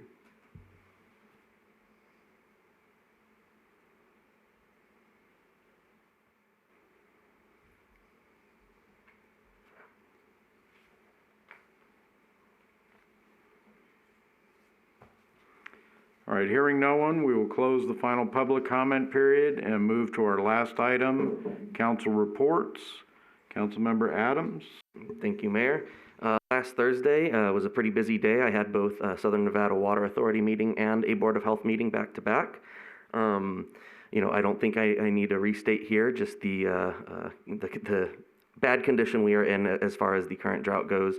However, regarding some of the mitigation steps that we are working towards, the NFT, non-functional turf NFT removal advisory committee that was formed has given a recommendation, and I believe that will be coming before the Water Authority in January for us to approve. So we will be pretty soon here be able to start moving forward in that direction. With regards to the Board of Health, at the time of that meeting, numbers were still heading in the right direction regarding COVID. However, we are beginning to see indicators that we could start to see a reverse in those trends. Chief among them was the COVID-19 levels being detected in our wastewater, which usually indicates that we will be seeing an increase. It's not always the case, but it is certainly something that we should all be aware of. And so as we head into the holiday season, we are really encouraging everyone, if you are attending large gatherings or even just family gatherings, to make sure you're tested, even if you have been vaccinated, because current variants can still be carried by those who are vaccinated and spread to others. And again, if you are not vaccinated, please go and do so. Please get your booster shots if you have already received your first two. We've made it this far. We need to continue the course to make sure that we continue in the right trajectory. So other than that, I hope everybody has a happy Thanksgiving. Thank you. Councilmember Fox. I just want to add, hope everyone has a happy Thanksgiving and hope they enjoy their time with their friends and family. Thank you. Councilmember Jorgensen. Of course, I'm also going to wish you a happy Thanksgiving and to remember that it is a time to be thankful. And one thing that I'm very thankful for is living in this community at this time and having the opportunity to have so many involved people. Thank you. Councilmember Bridges. Yeah, thank you. Couple things. Yes, I want to appreciate the passion with which everybody came out today and shared their opinions and thoughts and feelings, and it's really amazing. It's a wonderful community. I've been riding my bicycle. In fact, I went to a little RTC event about bike maintenance and safety and the importance of making sure you follow appropriate rules of the road when you're on your bicycle, including stop signs. When you're on the road, you are just like a vehicle without metal around you. Lighting, bright clothing, helmets, and so on.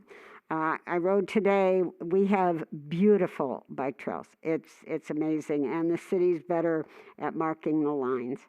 RTC also has a survey you can take on board snv.com in terms of the future of Southern Nevada transportation and mobility. And finally, emergency aid is giving, I believe it's gift cards to people who are clients to help them with their Thanksgiving dinners. That's what those turkey bucks are for that people buy at Albertsons. But there is lots of food, and if you need help with rent or utilities, there's funding for that. So I hope everybody has a wonderful holiday week. Thank you. Thank you. As has been mentioned by many, Thanksgiving is Thursday. I hope each of us has many reasons to give thanks this year. It certainly has been a difficult year with the pandemic. Everybody has been under a great deal of stress. It's a good day to give thanks. Councilmember Adams had mentioned the vaccines. You know, last year at this time is when we saw the highest spike in infections here in Boulder City, beginning in late November and going through to early January. If you've not received the vaccine, it's free, it's readily available. It's been approved now for children 5 years of age and older, and the boosters are available. If you've already been vaccinated more than 6 months ago with your second shot or with the Johnson & Johnson, again, the boosters are now available. It's the way we're going to get out of this, folks. So if you haven't, please get some information from good sources, from your doctor, from your pharmacist. And again, thank you all. We are adjourned.